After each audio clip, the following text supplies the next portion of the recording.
I want to welcome everyone to the regular meeting of the Blue Lake City Council on this Tuesday, September 26th, 2023. And our first order of business, please join us in the Pledge of Allegiance. I pledge allegiance to the flag of the United States of America and to the republic for which it stands, one nation under God, indivisible, with liberty and justice for all. Thank you. Okay, would you establish a quorum of the council, please? Mayor Jones, Here. Mayor Pro Tem Scholl, present. Councilmember McKay, here. Councilmember Scapani, here. Councilmember Edgar is absent. All right.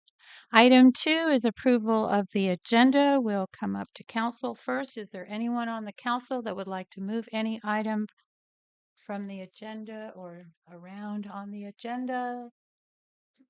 Seeing nothing, we'll open it up to public. Is there anyone here for a specific agenda item that would like that to be moved up for your convenience? Not for it. I think you and I corresponded via email. I believe I sent the entire council as well as city manager about illegal gambling on Taylor Way. So if you could add it as a discussion item only for tonight, no action, I'd appreciate it. But I asked in my email for that to be agendized for the next council meeting. Okay, we can't add anything to an agenda as I understand it unless it's an emergency. So I would have to defer to staff on including that. And it can be covered in my manager's report as well. Okay. So then we'll get a chance to comment if there's desire to do so under penalty. Yes. Yes, that'll be on item 12. Question. Let's make them under correspondence. Is the letter from Alicia Rousseau read in the minutes tonight? I believe so. So you guys are on approval of the agenda right now. Yeah. Yes, we're on approval of the agenda right now. Yes, I'm asking you on agendize, sometimes it's correspondence, agendize that, please. Yes, it is. Very good. Okay. So if it comes under correspondence, will the public have a chance on that discussion? Yes, public is entitled to discuss any item that's agendized. Perfect. Thank you very much. All right, back to council for the vote. We need a motion and a second to approve the agenda as delivered. So moved. Second. Moved by Elizabeth McKay, seconded by Angela Shull to approve the agenda as delivered. Any further discussion from council? All those in favor say aye. Aye. Opposed? It passes. Item 3 is public comment. The public is invited to present petitions, make announcements, or provide other information to the City Council that is relevant to the scope of authority of the City of Blue Lake that is not on the agenda. The Council may provide up to 15 minutes for this public input session. To assure that each individual presentation is heard, the Council may uniformly impose time limitations of 3 minutes to each individual presentation. The public will be given the opportunity to address items that are on the agenda at the time the Council takes up each specific agenda item. Is there anyone here for public comment? Okay, seeing a hand. Go ahead. Miss. Oh. Yes, I was wondering. Can you please come up to the podium so that we Hmm. can, you'll be recorded that way. Hello, everybody. I was wondering what the plan was for the bus situation. The bus is going to stop as of Monday at 6 p.m. I was wondering how you plan on getting the children around to the schools. I was wondering how you're planning on getting seniors to their doctor's appointments. I was wondering if you even cared that the bus is going out. I don't see any actions towards any kind of anything going to help support the community on this bus situation. Okay, I'm sorry to have to tell you this, but protocol is that we cannot discuss an item that's not on the agenda. Okay, how can we get it on the agenda? You can request that it be on the agenda. Okay, can I request that? Yes. Can be a future agenda item. It'll be for next month. It can't be on this agenda this month. I can report on it in my manager's report as well. Okay, Perfect. sounds Thank good. you. There you go. It will be reported on at the manager's report time. So then everybody has to wait a whole month before, No, tonight it will be discussed at the manager's report time. Thank you.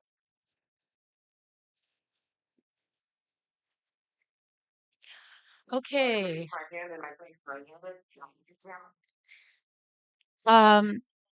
The chair is recognizing someone here in the audience, but you will be recognized in a few minutes. If you can hold on, please. Thank you. The gentleman in the back, please.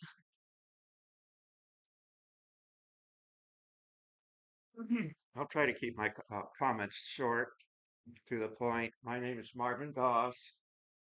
I have been the primary driver for the Blue Lake Rancheria Transit bus for the last 11 years. The bus service started 20 years ago.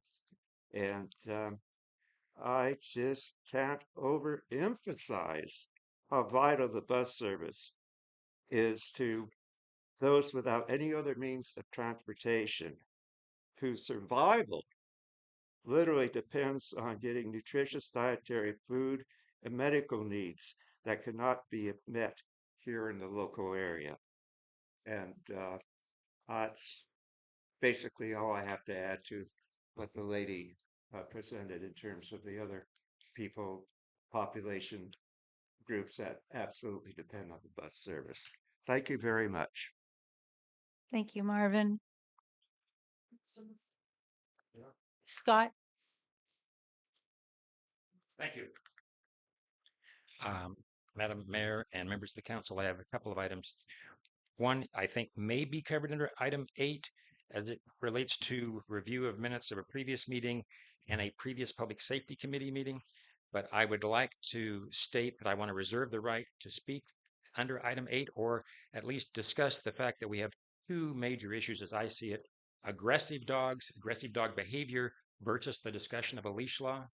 And I was at the Public Safety Committee meeting when I believe the latter was described to the Public Safety Committee by City Manager Meager as their only intended discussion that night. And I went back and watched the tapes of this council meeting when you send it to the Public Safety Committee, and that is not what the tape shows. So I do want to have that discussion at some point, either under item 8 or now. And secondly, I'd like to address separate item, the roundabout at G Street and 2nd.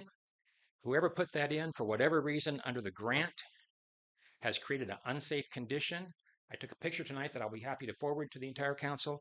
But basically, if there's a fire, which there has been in the last 12 months, at the residence near that fire hydrant, traffic can't get through there. So that roundabout is creating an unsafe condition. And I would request that you send that issue of the roundabouts and they're obstructing normal traffic flow through town to the Public Safety Committee, please.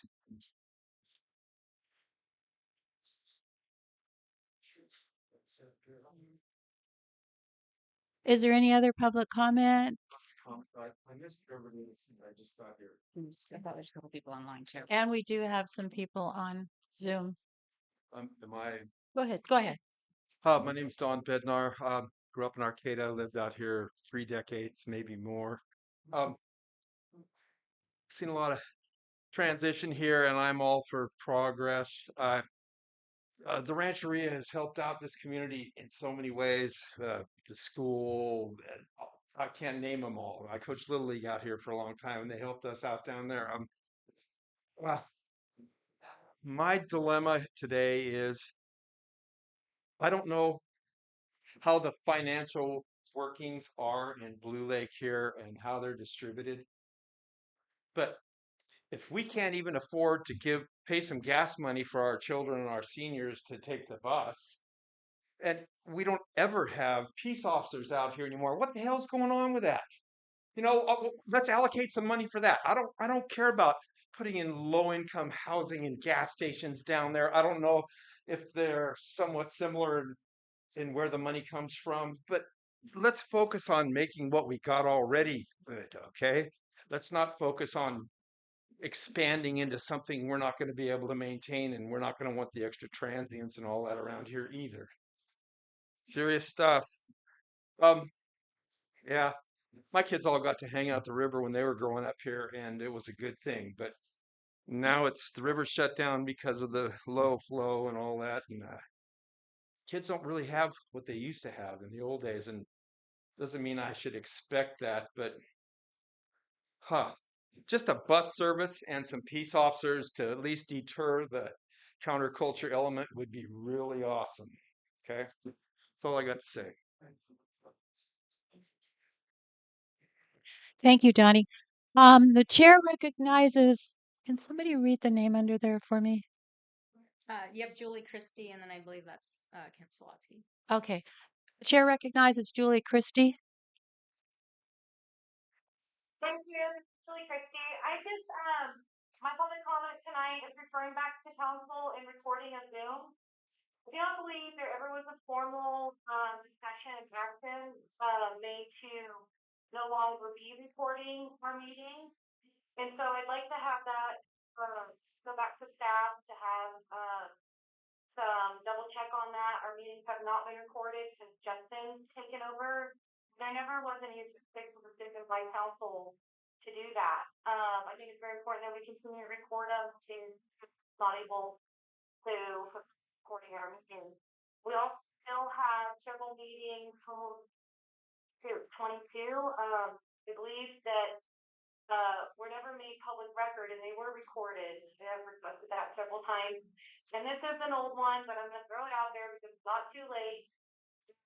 I just really feel like the positioning of our bike park and dog park are completely backwards. I really don't understand why we haven't focused on putting the funds into putting the bike park in our park where families can correlate together. Little kids can play while bigger kids are on their bikes. They're in a social place that, I mean, not to unsolved murders a block away. I just really feel a lot more comfortable with my kids. We're not going to a park. We're at a dog park. And my kids were going to a park that was a park for kids. So I know a lot of planning's already been put forward, but as a mother and since then, I just think we could have thought that out a lot better. And it's not too late to potentially maybe figure something out with that. So I appreciate my time to speak. Thank you, Julie. Chair recognizes Kent Sawatsky. Can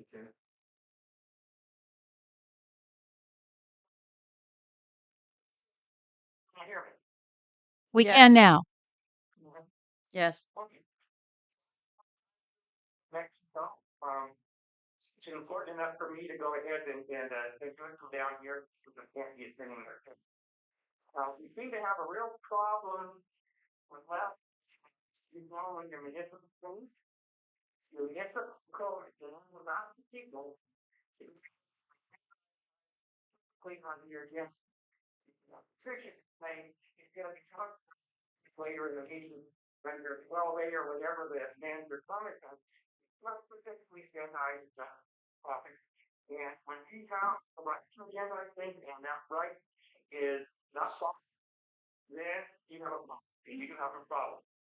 Unless you correct that problem, you're gonna have more and more problems and they will come back. Like council, we're gonna hit the code, you can't just have a one land code where you make stuff whatever you want to do. And in other words, what's going to be required to do. Today I spoke on a few topics at supervisor meeting. One was your tank situation. And take the health space that if you folks knew, you would know way more than you know. So to really have a full and public records into it, you find the tank is doing they make it up. Because the any agency that's going to my that's the thing. And what I need to know. 3 times, space is going down. When you did during Human of the main rail, we're going to have to negotiate for 2 or 3 times the space we currently have for an easement, which is sort of that contract I was going to company isn't going to name for anyone.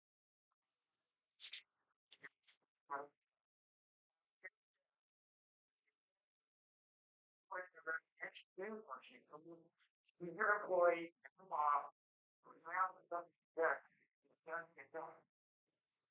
mention this inside that mention with comment, but would you like to make Their print is not shown there either. There seems to be ink there. Last meeting that was mentioned by Commissioner Smith.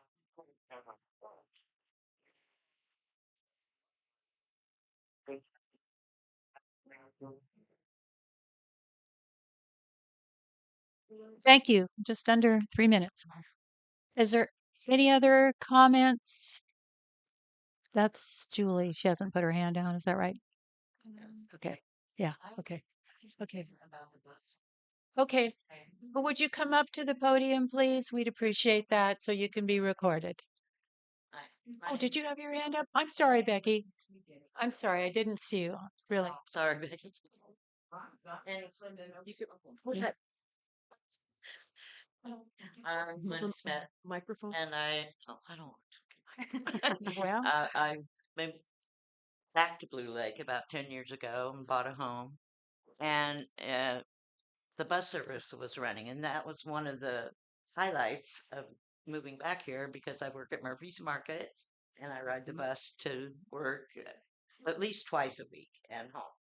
And sometimes I ride it into Arcata for appointments. Tomorrow I have a doctor's appointment and I'm riding the bus. But we really need bus service in Blue Lake. I really need bus service.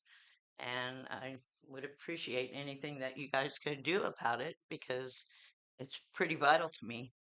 I'm getting ready to retire in about a year, but I still need to go places, and it's really been helpful. And I appreciate the bike trails and everything. I rode my grandson's bike down here today. That's why it's a little bit late. But I do appreciate all that stuff. But we really need bus service. So anything you could do in that regards would be wonderful. Thank you. thank you, Lynn. Okay, Becky, I'm sorry. I honestly did not see your hand up. My name is Becky Thornton Ragosa, and I'm going to agree with all of them that we do definitely need bus transportation here.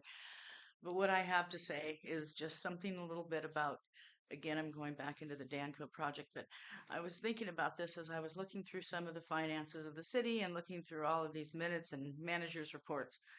And I was wondering if any of you ever thought that the average person who lives in affordable housing has an average income of about $35,000 a year. Living expenses with inflation added could cost the average person $2,500 a month or around $30K a year. Why would you need to put in electric charging stations when the folks living in affordable housing cannot afford to buy a car that averages anywhere from 30 to 60K? Having retail and restaurants. Folks who live in affordable housing usually cannot afford restaurants or retail shopping therapy, so why put them in units with businesses they may not be able to patronize? So that brings me to my last one. Why on a dead end street? No drive-by traffic, possibly costing thousands a year in advertising, so people can find you. Then you may not get any customers at all. The projections for income would be good for you to all have now, because the one question that has never been answered is, what if it fails? Thank you. Thank you, Becky. Again, we cannot make remarks about public comment. Understand. Oh. Is there any other public comment tonight? Then we'll move on. Oh, yes. My name is Nick Warren, and I just wanted to voice my support for the Blue Lake Rancheria transportation system as well. Thinking about the way that Blue Lake is positioned between here and cities like Arcata, it's not only inaccessible to not have a bus, it could be downright dangerous if people are desperate and really need to get to an appointment or to work. They could end up walking in streets where they're really not supposed to, where there's not enough room between them and the cars. So I would say this is also an issue of public safety. Not only that, but transportation is a great thing for a bunch of different reasons. Keeps more cars off of the freeways and the streets, which is good for our climate. And it's just overall something that people here have expressed that they really need. So I hope y'all taking these comments to heart. Thank you. Thank you, Sage. Thank you very much. Any other public comment this evening? We'll move on then to our agenda item Item 4 is commission appointment. Alice Finan has applied for the Arts and Heritage Commission. We currently have 4 vacancies on the Arts and Heritage Commission, so if someone else would like to step up, please do. The vacancies have been advertised, and the city has received an application from Alice Finan to fill one of the open positions. So we have her resume or application as it is, and Alice was on the city council for a few months. So opening up to first council, is there any discussion from council about this? I agenda think she's item? highly qualified. I agree. I'm curious why she's not here tonight. I believe she had something with her school tonight. How did she? Oh, Yeah, she's a teacher. Yeah. Mhm. She's gone to Okay. school. Yeah.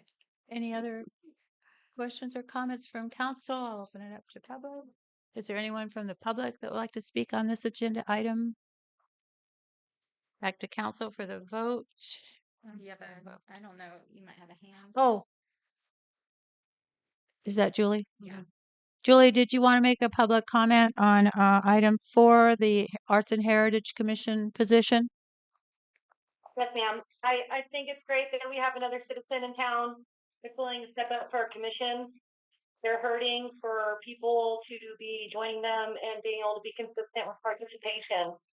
Our commissions are supposed to be the voice of our public to commissioners and our councilmen. So I'm just concerned with the fact that Arts and Heritage Commission has not had meetings in, since May, I believe.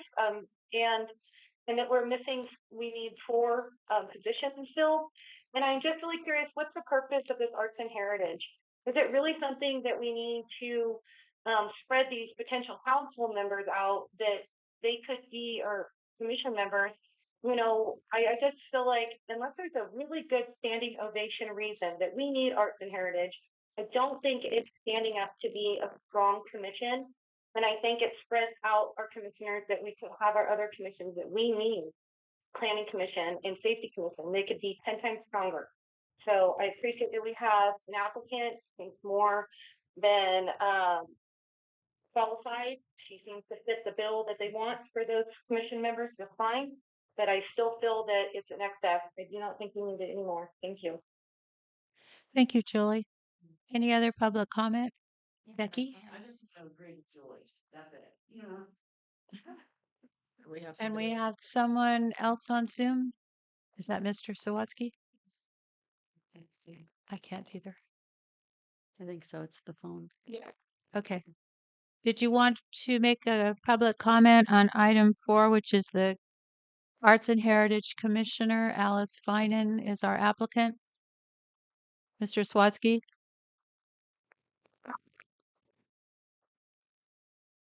Yes, can you hear me? Yes. So I found, I deal in all kinds of different forms. And I believe I could be corrected, this is 7-person commission. And when you have a hard time filling enough to have a quorum, which you haven't for quite a while, it's usually best to go ahead and take that down to a 5-person commission. You can always expand it if you have unlimited people looking for the things. They're not. And even with what you have, if you have 4 people, it's not uncommon for one person not to attend. So I highly recommend you agendize this. And if you are going to keep Arts and Heritage, which sometimes I feel that's questionable, I highly recommend that anybody on there not go around referring to people or implying that people are racist and say those people are the certain people or the people, because I felt I was being singled out. And my grandchildren are the majority of children of color. And I feel that any group of this nature that has conversations that go down those paths should not exist unless they're willing to change their ways. And I have no problem with the applicant, like spoken before by somebody who seems to be the kind of person that you want to have on that kind of committee. Although, many of us in the public question how this committee was being run and how it was being used and what its agenda was. So a little bit of a input from the public. Thank you for the opportunity. Thank you. Any other public comment on this item? Okay, we'll come back to council then Can for, we get a description of the Arts and Heritage Commission, or, I've seen that listed, but I was mildly interested, but I didn't really know what it entailed, so I could pursue it. well, I mean, it's basically a commission that reports to the council.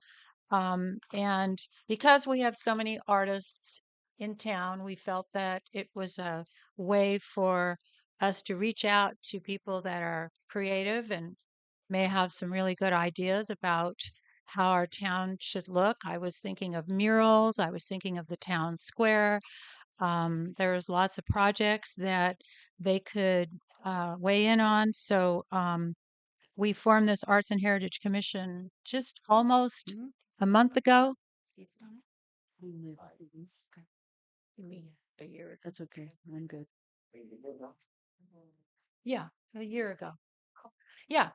And I think that it's been really interesting to have this commission. It has gone through some changes. The reason we haven't had meetings, I believe, is because we haven't had a quorum for this commission because there have been some people that have stepped down. So I reach out to people to possibly serve on this commission. I think it still holds some merit for our town. Um, it also has to do with heritage, which is, say, the older buildings in our town, that kind of thing. So anyway, that's just a brief summary of it. All right, back to council for the vote. Motion and I second. move that we appoint Alice Finan to the Arts and Heritage Commission. I would second that. Motion made by Elizabeth McKay, seconded by Elise Scafani to appoint Alice Finan on the Arts and Heritage Commission. Any further discussion from council? All those in favor say aye. Aye. Opposed? It passes. All right, we are now on item 5, which is resolution number 1224, Community Development Block Grant Program Income Fund Request. The city is in the process of constructing accessibility improvements to the Humboldt County Library building. During the course of construction, portions of the siding and the trim have been damaged and need to be repaired and repainted. This work was not factored into the original project scope, and staff is requesting authorization to submit a project amendment to the CDBG, which stands for Community Development Block Grant Program, to utilize funding to repair the siding and repaint the portion of the building that is attributable to the library facility. We have received authorization from our CDBG grant manager to submit the request, and the funding is available in the account listed as P1 to complete the repairs. The city has budgeted to repaint City Hall, and this funding will allow the city to reduce the costs attributable to city accounts. We are requesting authorization to apply for funding up to the amount of $50,000. We will need to solicit bids for the repairs and painting and do not have a firm number on what the cost will be. And there's a resolution number attached. Staff report. I haven't opened it up to the public yet. Staff report on this. Yeah, so the city currently has about $397,000 in our program income account. This is community development block grant funding that the city has had for a number of years, but because of our changing demographics, we are no longer eligible for city-based projects for use of the funds. But because the library is actually a county facility, we're able to count the county demographics, which are eligible for use of CDBG funds to be able to use these funds. So the city hall really needs to be painted. We've budgeted the last couple of years to repaint city hall. It's pretty expensive. And we just honestly have just ran out of staff time each year before the rains come to be able to do the work in-house. With the use of the PI funds, we could lessen the burden on the city's funds to paint the full structure. The areas that are most impacted right now are actually the southern and eastern side of the building. And during course of construction, pulling away the old walkway and doing some other repairs, the concrete work, we've sustained some damage to the siding, and it's an eligible expense. So I contacted our grant manager. She reviewed our request and said that it is an eligible project. We just need to do a PI amendment through a resolution, and then we could apply to use the funds. So essentially, these funds have been sitting in a fund for the city, but we're unable to use them. And so we've had to be really creative in looking at ways to utilize the funding. So the nice thing about these funds being used for the library is it is improving accessibility to City Hall overall, and most importantly, is providing accessible space to the library as well. So um, I think it's a good use of the funds, and I can answer any questions that you might have. PI stands for It's program program income. Yeah, program income, right. Okay. Any other questions from council on this item? Well, I was just curious about the changing demographic issue. So you're saying we can't ever use these funds for strictly city issues, right? Right. So our median income in the city is too high to use CDBG funding. So we actually don't qualify as a community. Depending on what funding source you're using, sometimes we qualify as a disadvantaged community. Sometimes we have pockets of areas in Blue Lake where different grants allow us to qualify. Other areas, it's becoming kind of a complicated process now. So a lot of the state funding, they require you to literally put a pinpoint on your project location, and then their system encapsulates a geographic area. And there's times where census data from West End Road gets pulled into our project area and increases our median income. So sometimes it's very specific to a location of a project. Sometimes it's the city overall. So it just depends on your funding source. But CDBG, um, our median income that they use as a basis does not allow us to qualify anymore. Interesting. Yeah. Okay. We're still discussing among council, so I will open it up to the public. So the $50,000 being requested, is that just for the library component, or is that also going to cover City Hall itself? So we can only use PI funds for the areas that are attributable to the library or were damaged as part of the course of construction. So we had to put a connecting sidewalk on the eastern side of City Hall in order to have a connected, accessible pathway. And so when they did that work, the concrete work, they had to pull away the old sidewalk. And so there was some damage done to the building. The building, those are the areas that receive the most sun exposure. So those are the areas that have been most impacted, anyways. But using the PI funds will allow us to at least lessen the areas that have the most impact, that will need the most repair to the siding and the trim. The rest of the building's not in bad shape, and probably can be easily repainted, but we may need to do some siding repair on the two sides. And those will be the most expensive sides to repair and fix. And will the painting be done in-house or will it be contracted out? We had originally planned on doing the painting in-house. The concern with the two sides that have the most damage is that I do believe we'll have to replace some siding. It's like the old T111 siding. It's got a lot of heat exposure. So we would propose to contract out this portion of the work. It makes it a cleaner project for us as well, because it's a prevailing wage job. We have to do all the wage studies and reports and reporting. So it's easier for us to contract that portion out and then look at painting the rest of it in-house. Thank you. Any other questions or comments from council before I open it up to the public? Okay. Is there anyone from the public who would like to make a comment on this item? Lori Ponte? So what is the cost above $50,000 for the rest of the painting? Is there a projected cost I mean, if $50,000 is for the library side, That's all we can do with CDBG funds. okay, That, but what will the remaining cost be to the city for painting? the whole building?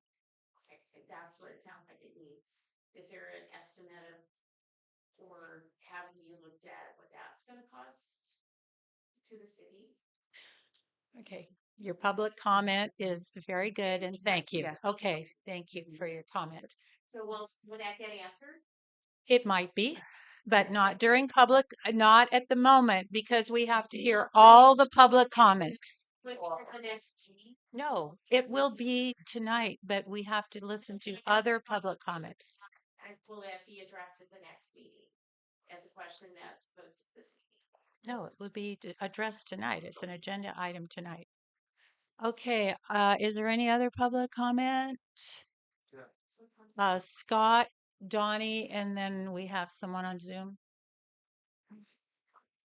Thank you, Judge, members of the council.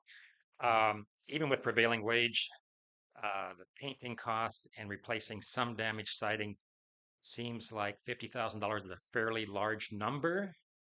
And I think I want to commend City Manager Meager for her innovative use of grant funds, but I'd like to make a request to council that you exercise your fiscal management responsibilities and bring this back for review at a following public meeting so that people can understand what the total project turned into and what sort of bids you get on this before you expend the funds, please. Thank you for your comment. Donnie, and then person on Zoom. I agree with this fellow here. A couple We're, things we're asking people to go up to the podium for public comment, please. I'd like to know who the grant manager is, if that's an in-house person or if it's somebody far away, if they're getting paid for their job. I'd also like to know these fellows out here, I'm sure they're professionals that have been doing this work, but there's a contract involved with the city. And if they're already saying we're going to take this amount of money to do this job and they damage something along the way, then I'm not paying extra taxes for their screw up. Okay, let's be honest about this. It seems like we could have, if those funds have been there for that long, Mandy is really innovative at getting grant funding over the years. Okay, I'll acknowledge that too. But we could utilize that money in something else.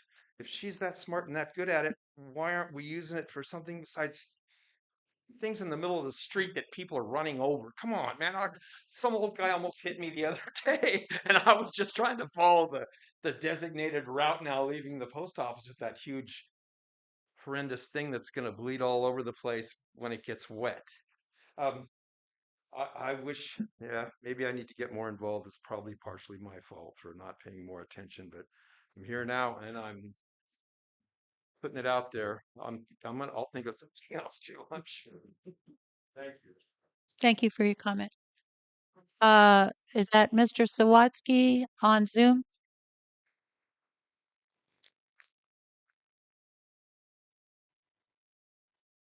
Can you hear me? Yes. Okay, thank you. I believe, and I could be corrected if I'm wrong, these funds used to be used all kinds of affordable housing projects. People who couldn't afford to do a foundation. I used to rent out my shack to M12 or something years ago, but all kinds of wonderful work was done with this money. So I think one of the biggest questions you have is some kind of project like that to help people who did fall in the lower income bracket to work on their homes. I mean, that's what I thought it was for. I caution you then this kind of money, or consider you're going with this project. What I saw damage wise there, you got something again. It was possibly the website someone thought it was caused by the contractor. Don't know, but with C111, what you do is you can cut that up 1 or 2 feet, 1.5 foot, put some Z metal in there at that point, and put 2x4s behind that. Get your thing there with your Z metal and paint that, and that might be the whole thing, and that should be less than a couple grand, I would say, at the very most.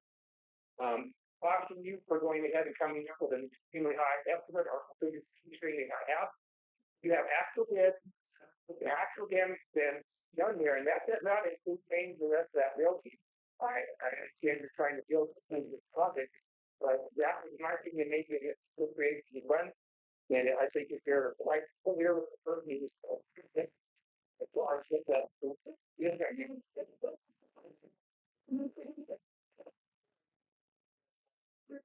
may not feel that $52 is supposed to be reasonable, and I guess that has to be unusual.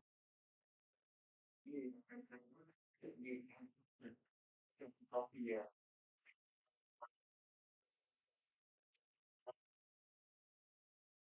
Thank you. I mean, in the past, we have used CDBG grant funds for people's homes that need work done to them. I know I had one years ago before I got a teaching job, and I was ineligible after that. But it's, as you pointed out, the demographics and that kind of thing that has changed so dramatically in the last 30 years. Is there any other public comment? Yes, sir. Question. Who did the initial work that led to the damage? And the conditional part, why weren't they sought to repair said damage? Okay. Public comment. Thank you for your public comment. Okay. Is there any other public comments? Quite. Don't Can you wait for a You- second? I think we're you going will. to ask city to answer. Right. please. We are writing Thank you. questions down so that Yeah, we will thank you. have them answered. Okay. If there are no other public comments, would you like to? Yeah, I mean, I can explain a little clarify better? I don't pretty think much I've all done of a good this. enough job. So we're asking for a dollar amount of up to $50,000. Right. We are not saying we are going to expend $50,000. We don't have bids yet, but this just gives us the ability in the event that we find additional damage in the siding or throughout the repair process to be able to expend the necessary funds and not have to come back for a second time. Obviously, we would get bids for the work. And as someone who just painted their house not too long ago, I can tell you that painting houses is extremely expensive these days. This is also prevailing wage, so this is not an inexpensive process. And when you start repairing buildings and you start pulling off siding and you start getting into damaged facilities, costs can go up very quickly. So the intent here is not to spend the $50,000 if we don't need to, but it is to have the ability to expend funds as necessary to repair City Hall and the library. It's also a way for us to be able to offset costs to the city and to be able to utilize grant funding that we are unable to use in any other manner at this point to find additional benefits to the city. The the damage to the building, it's, there's not substantial damage. The contractor didn't damage the building, but when you do pull away old walkways that have been there for numbers of years, there are issues that come about. So there's some rotten trim that wasn't anticipated. It wasn't any action of the contractor himself, to damage the building. But there are things that you just find through the course of construction. And this has been a fairly large project, tearing away old facilities and seeing what was underneath. There's water damage, there's failing siding, and there's failing paint. So this is money that like I said, we don't have another use for. I mean, I would love to have $397,000 to spend in the city if we had the opportunity to use this for a wish list. There are a whole host of things that we could utilize this money for that. I think the library project is a great project, though, because accessibility is very important and the library wasn't accessible. So that, I think in that regard, it is a good use of the funds. The remaining funds, like I said, I could find a whole host of other ways to spend the money, and I'm sure the community would also have ideas. But unfortunately, we're limited. We're very narrowed down to the scope, and right now we have an opportunity to make repairs to a city facility that really needs the work. And this lessens the burden on the city as a whole, where we do have very limited resources to be able to make these types of repairs. So that's why I'm proposing the use of the funds. I'm hoping I've answered everyone's questions. like I said, we will go out through a process to get bids. But like I said, we're asking for a budget to be able to work within. So And the rest of the building being painted is something that will be done yeah, further on and cannot be used. we These can't use funds these cannot be funds. used No. for that No, very and I did clearly. ask the grant manager if we could utilize the funds so that we would have a continuity of paint and surface, and she said no, that it has to be attributable to the actual work that was being done for the accessibility work. So, but like I said, the areas that need to be repaired and repainted are the areas that are going to be the most costly. So the rest of the building's actually not in that bad a shape for painting, and we can do that in-house. Can you clarify? So in the past, these funds were used for individuals, but we can't do that anymore, even if that individual could qualify from an income basis? So in the past, the city ran a loan program, and we have not had the capacity or the eligibility to run that program for a number of years. That program was in the past, I believe it was RCAA that managed that project for the city. They no longer do that. The county no longer runs those programs. It requires that you actually have a whole kind of housing loan program. So you have to have program managers, you have to have inspectors, you have to have loan qualifiers, you have to have loan managers. We have a number of those loans still on the books. So we have a number of residents in Blue Lake that regularly make their loan payments, or they've deferred their payments, and in the event that they sell their home or something passes through a probate process, those loans get paid off.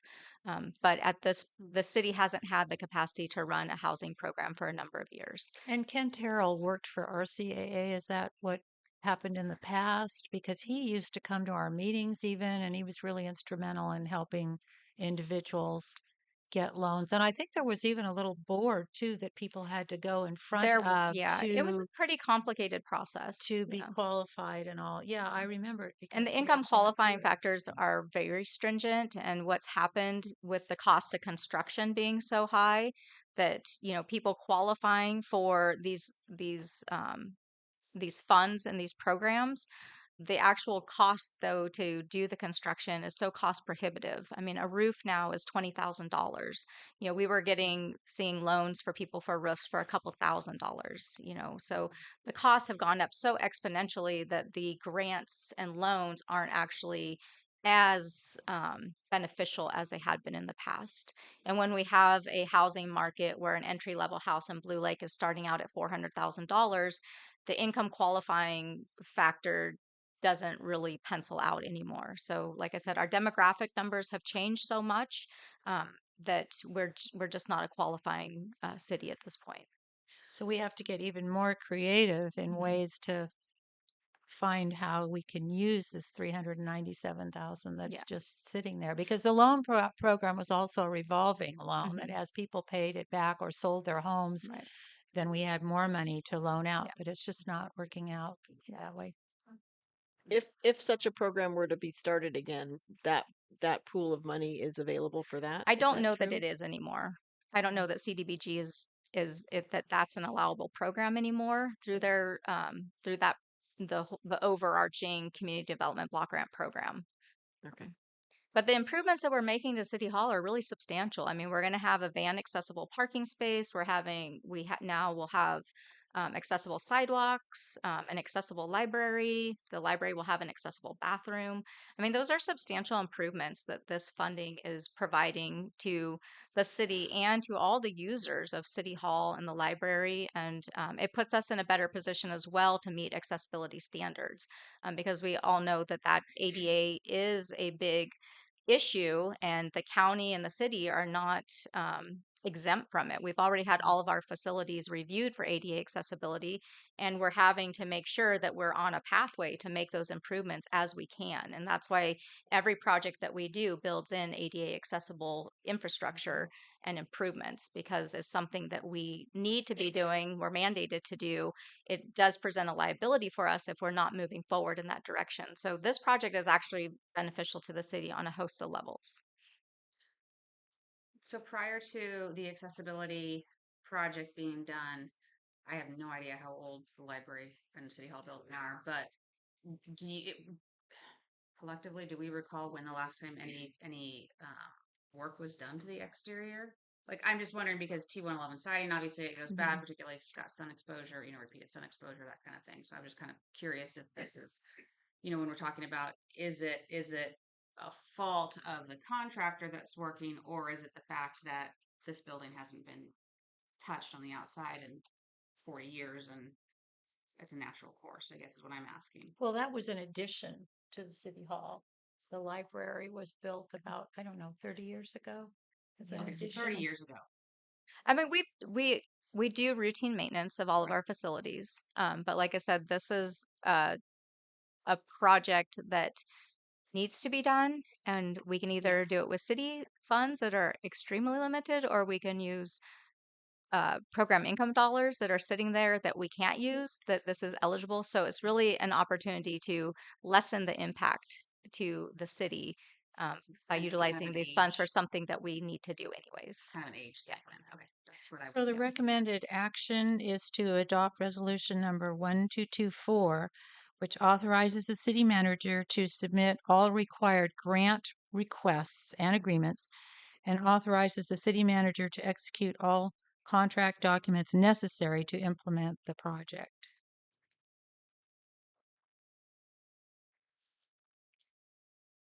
What's the pleasure of the council? I'd like to move that we adopt the resolution number 1224. I would second that. Motion made by Elizabeth McKay, seconded by Elise Scafani to adopt resolution number 1224, authorizing the city managers to submit all required grant requests and agreements and authorizing the city manager to execute all contract documents necessary to implement the project. Is there any further discussion from council?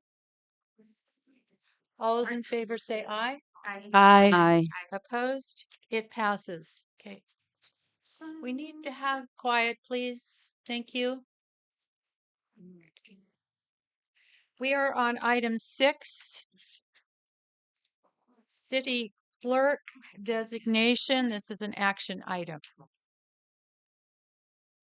In February of 2023, the city hired Annalie Gonzalez for the position of administrative assistant / city clerk.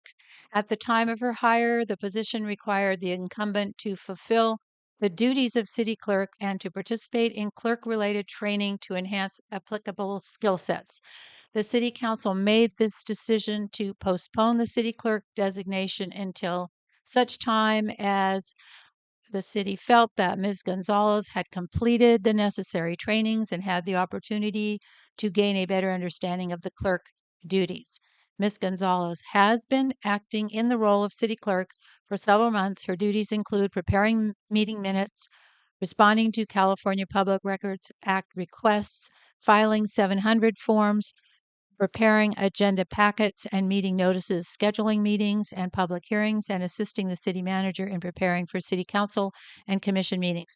Ms. Gonzalez has completed training on municipal elections and is well versed in the city's systems and programs. Ms. Gonzalez has proven herself to be a skilled and attentive employee that possesses all the skills necessary to fulfill the role of city clerk. As the city manager, our city manager is recommending that the city council appoint Annalie Gonzalez to the position of city clerk and support her ongoing training and skill development. And further, the city manager recommends that the council appoint the city manager to the position of deputy city clerk in order to provide redundancy to the position. And there's no background material provided, but I know there's been a number of citizens that have expressed the need for us to have an actual city clerk, and it looks like we are about to get one. So that's pretty exciting for us. I want to thank you for personally delivering our packets to us at our homes, too. That is very kind. It was a test to see if she could find her way around it. It's a big job, and I'm very thankful that you stepped up to do it because that's been a real problem. I mean, doing the minutes is one difficult job. I've done minutes for the planning commission years ago, so I know what that's about. Any other questions or comments from council before I open it up to public? I just want to really quickly make sure I understand. So the purpose of having the city manager also be the deputy city clerk is that in the event, for some reason, don't ever leave us, Annalie. Annalie is unable to do a position, then you Yeah. are you're the designee, Right, in essence. Okay, just double checking. So you're a substitute, in other words. I guess. So Second in command. historically in Blue Lake, have we had a city clerk and a deputy city clerk? I don't know the history of the city clerk Yeah, position. I'm trying to think. I mean, years ago, we actually had a treasurer we used to vote for. Gene Lynch will remember that, and some others will. And I'm not sure if we voted for city clerk. We might have even done that too. So there's been some changes along the way. Okay. And would this deputy position be a permanent thing or an interim until there was maybe somebody else who could be that I'm designee? hoping it's interim. We just hired a new employee, and I think, and we actually put it in the job description to be the deputy city clerk. I think she's going to be a wonderful addition to the team, and I think she has all the skill sets, but she doesn't have exposure to municipal government, in this type of format. So, um, and I'm fine if you don't want to put me as deputy city clerk. I'm totally fine with that as well. But it was just because we're such a small staff that in the event that if Annalie was sick or whatever, I could at least we don't have a problem with someone to be able to attest to a resolution or anything. So that was the only reason why I thought, well, if you wanted, if hopefully you'll point Annalie to the city clerk position, but it just gives us some flexibility in the event, she's got children, I've got a son. You never know if someone's on vacation. So that was the thought process. But eventually, I would like to recommend that after Tony comes on board and has some exposure and gets some additional training as well, that she could fill that role as deputy city clerk, and then could walk away from that gladly. And does any sort of appointing or designating like this always require a resolution? Or I guess this isn't a resolution. No, No, it it requires an requires action. action, though. It Yeah. requires city council Okay. action. Okay, any other questions or comments before I open up to public?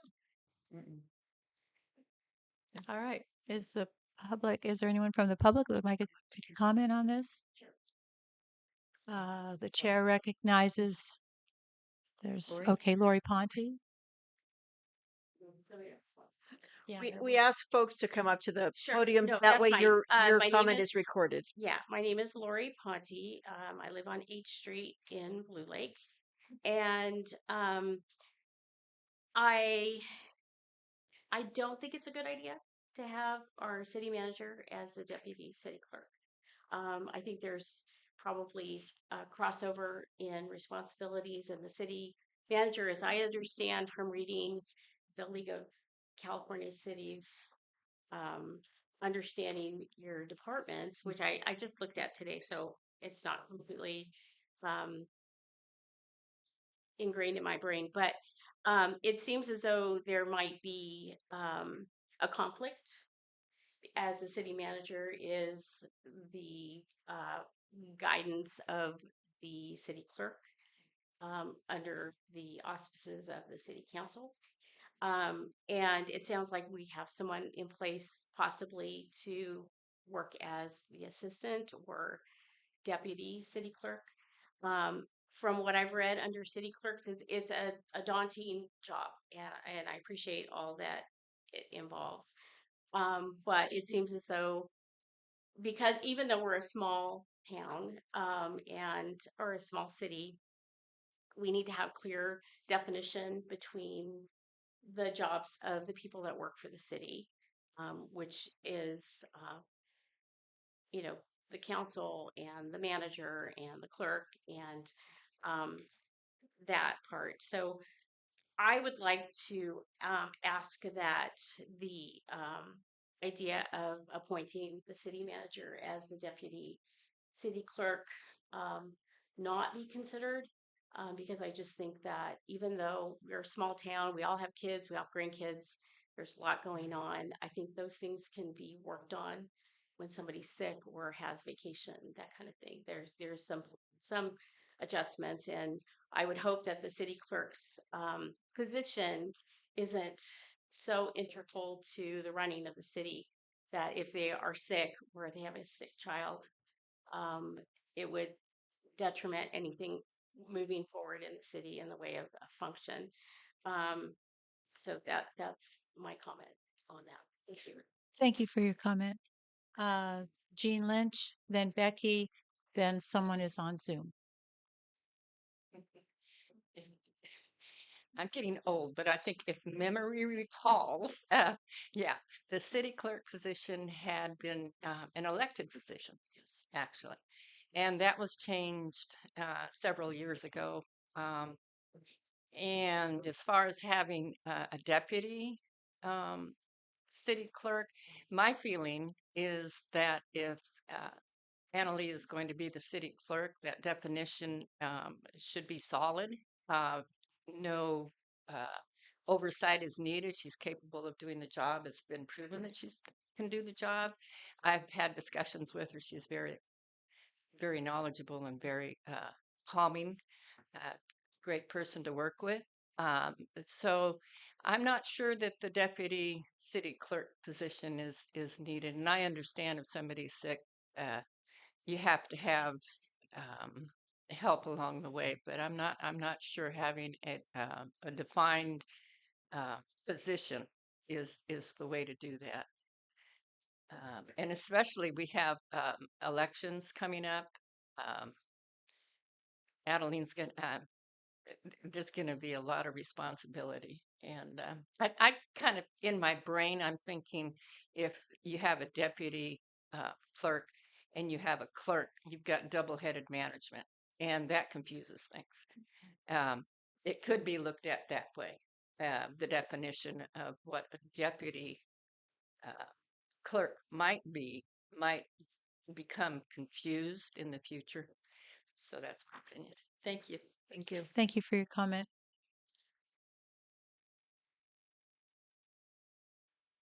Go ahead, Becky.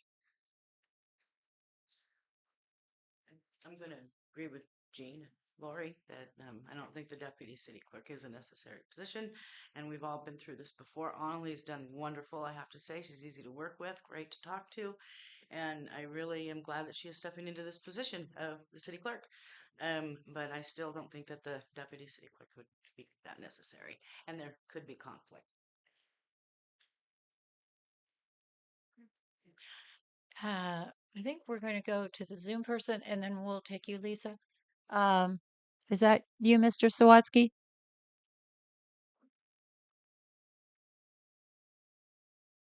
You, yes.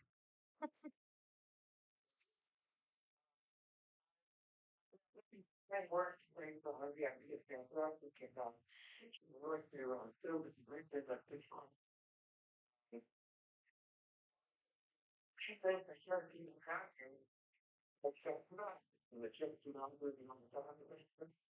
I'm getting it in Arlene still under the jurisdiction of the city manager. Now it becomes until it becomes an elected position someday, I believe. And then we have check 2000 as far as having a assistant there. I don't see any reason for that instantly to have this manager be in that position. If it were to happen, it should be only for like maybe 3 hours. So you can get your other person cleaned up enough. I always find that boss training is the best thing to do in any business. That's what we did. My carpenters poured concrete, man. So it's really important to have those checks about lot back, and the sooner the better. I hope this starts studying a thing where we can have a like work. And all these different titles can go to people at many different jobs. Fort Ollie, and I'm glad you do. You know, just picking fixed, and then that person trained up with boss training, and let's move that down to where that, you know, and now for you the same. So like you know, but there's no chance of any impropriety. It's not Thank you. Lisa, did you want to make a public comment? Hello, my name is Lisa Hoover, and when I did see the deputy listed on the agenda item, I was curious what that was, and I just want to say I pretty much agree with what everyone else has said tonight. The concern about conflict of interest, but also what the gentleman just said up there is if there is a need for a short-term transition, that maybe would be documented in if y'all decide to move forward with this, that would be something that could maybe meet this. But I think it shouldn't be something that's established because the checks and balances or the conflict of interest sort of stands out in my mind and as it is has with others. So thank you. Thanks for your comment. Is there any other public comment on this item? All right, back to council for possible action. So somebody mentioned something about who supervises whom, and I know that our municipal code spells out that all of the employees with the city are directly supervised by Mandy, our city manager, with the exception of the city clerk, who's appointed, the attorney, and the treasurer, whom we don't currently have a treasurer. So Annalee, in her role as the city clerk, would not be directly supervised by Mandy. Is that correct? I mean, in that role. I mean, I know she's still administrative assistant part-time, Right. city clerk part-time, but as the clerk, I mean, I think that is in the municipal code in a way to delineate, the checks and balances and remove that particular oversight in that particular role. So that person is somewhat autonomous as the clerk. Yeah, I mean, the city clerk reports to the council. You appoint the city clerk. And I think there's some confusion, honestly, on what the duties of the city clerk are. And the main function of the city clerk is to maintain the public records. Their duties are to also facilitate the elections, and that's obviously a very important role. Um, but other than that, the day-to-day duties of the city clerk are very administrative in function, and we work really closely together. If we're preparing meeting minutes, agendas, putting agenda packets together, the city manager and the city clerk work hand in hand.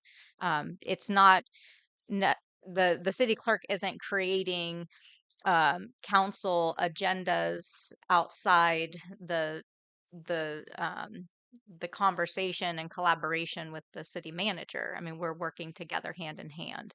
But they the city clerk does have the responsibility of being the one that is in charge of the public records, maintaining the records, making sure, although on a day-to-day basis, we have other people in our office that are scanning documents and records and maintaining records and things. So it's she has clearly defined duties and responsibilities, but the day-to-day functions of those duties are very intertwined with the just the ongoing operations of the city.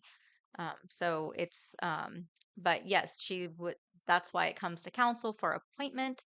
And like I said, I have no. Um, I I very much want to be outside of the city clerk position, and I have said this from day one. When we hired Annalee, she was hired to be the city clerk. We brought that to council. I brought that to council, and the council chose at that time not to designate her at that time and to keep me in that role of city clerk. So this is not a position that I want to maintain. The only reason I brought it forward as a deputy is the deputy is basically a fill-in. So in the event that the city clerk can't attend a meeting, you have someone designated that can take your meeting minutes and can make an official attestation if you have a resolution or something that needs to be attested to. That's basically it. Right. There's no overlapping of duties. There's no, I mean, day to day. If I was the deputy city clerk, Annalee and I would not be working against each other in any way. So, but like I said, I'm fine if the deputy clerk position seems outside of norms, I'm fine. But I would like the new employee to have the opportunity to train and become a deputy. Like I said, we do need that capacity to fill in. We're a small town, but we still have a lot of government functions that we have to maintain. So it just is easier to have someone who can fill that role that you've already designated. Doesn't mean they're going to be doing it all the time. It's just if there's a need, we have someone there. Yeah, and that So, can come up. I mean, there are resolutions that are time sensitive. mhm. There are grants that are time sensitive. We don't like to think of things happening, but things happen to people and to Mhm. families.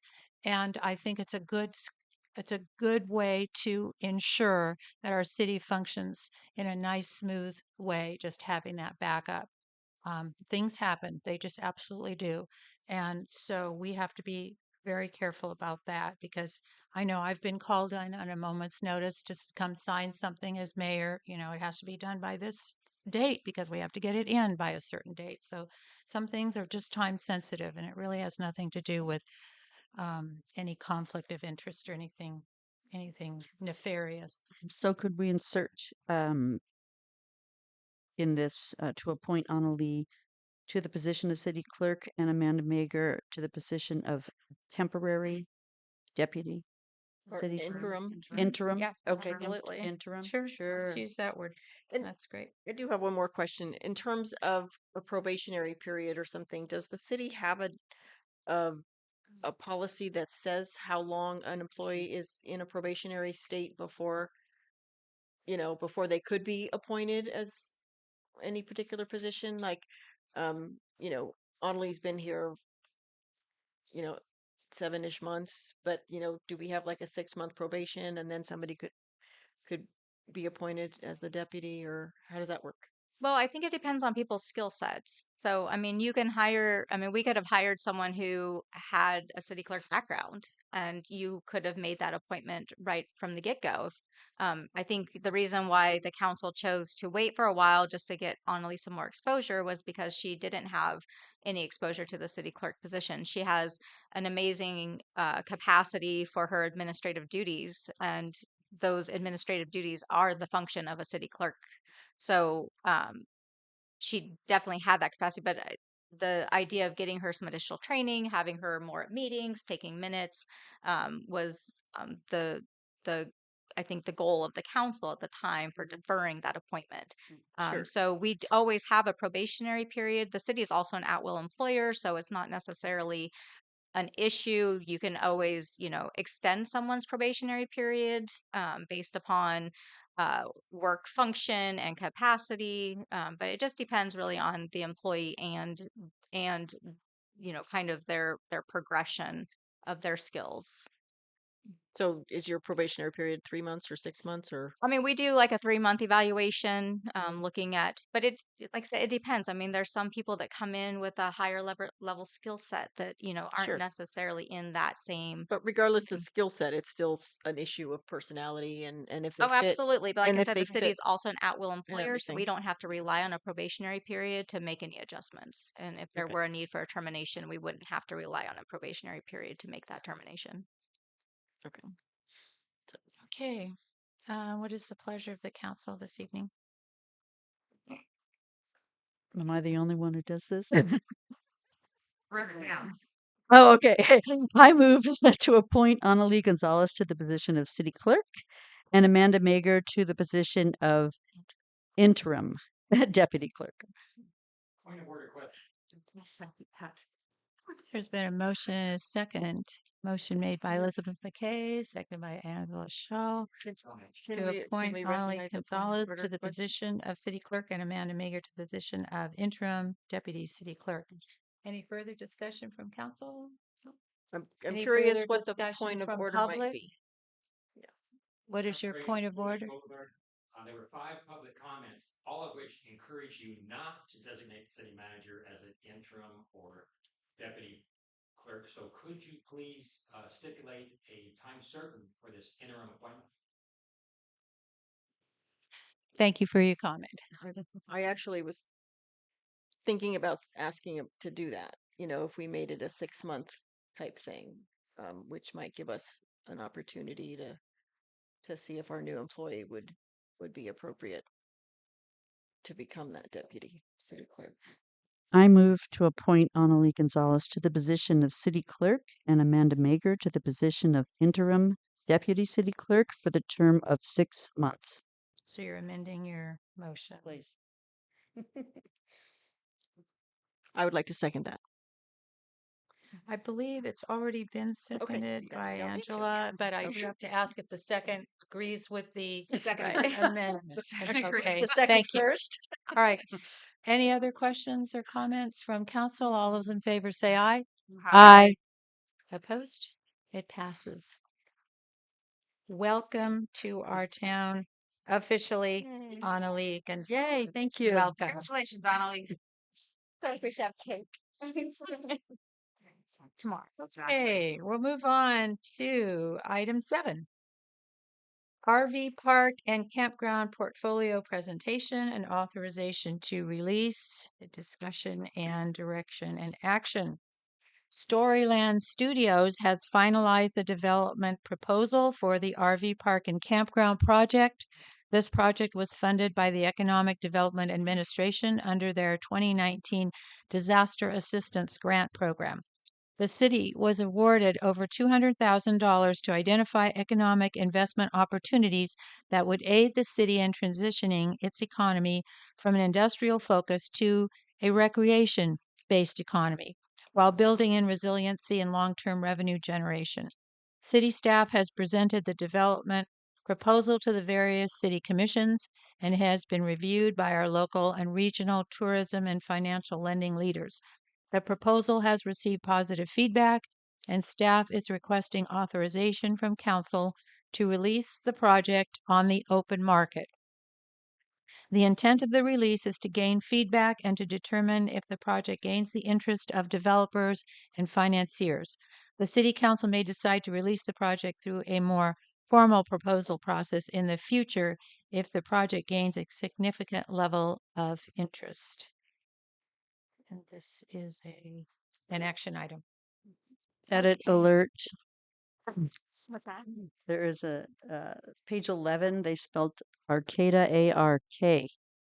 Okay. T-A. So you can go through really? any Good eye. typos with you. Good eye, Elizabeth. That's page 11. Huh? I got it written down that way. Sunny blue light. Is there more information other than what's in the packet? No, so that is the development proposal, Oh, yeah. Okay, that's final good. kind of packet. I love If there, you find any typos, I can go back, if council wishes to proceed. But this is kind of the culmination. So behind this document, there's a lot of additional document, all the proformas and projections and cost analyses, the different meeting reports. Like I said, we've been doing this for over 2 years now. All the meetings, review. So this is kind of the culmination of all of that.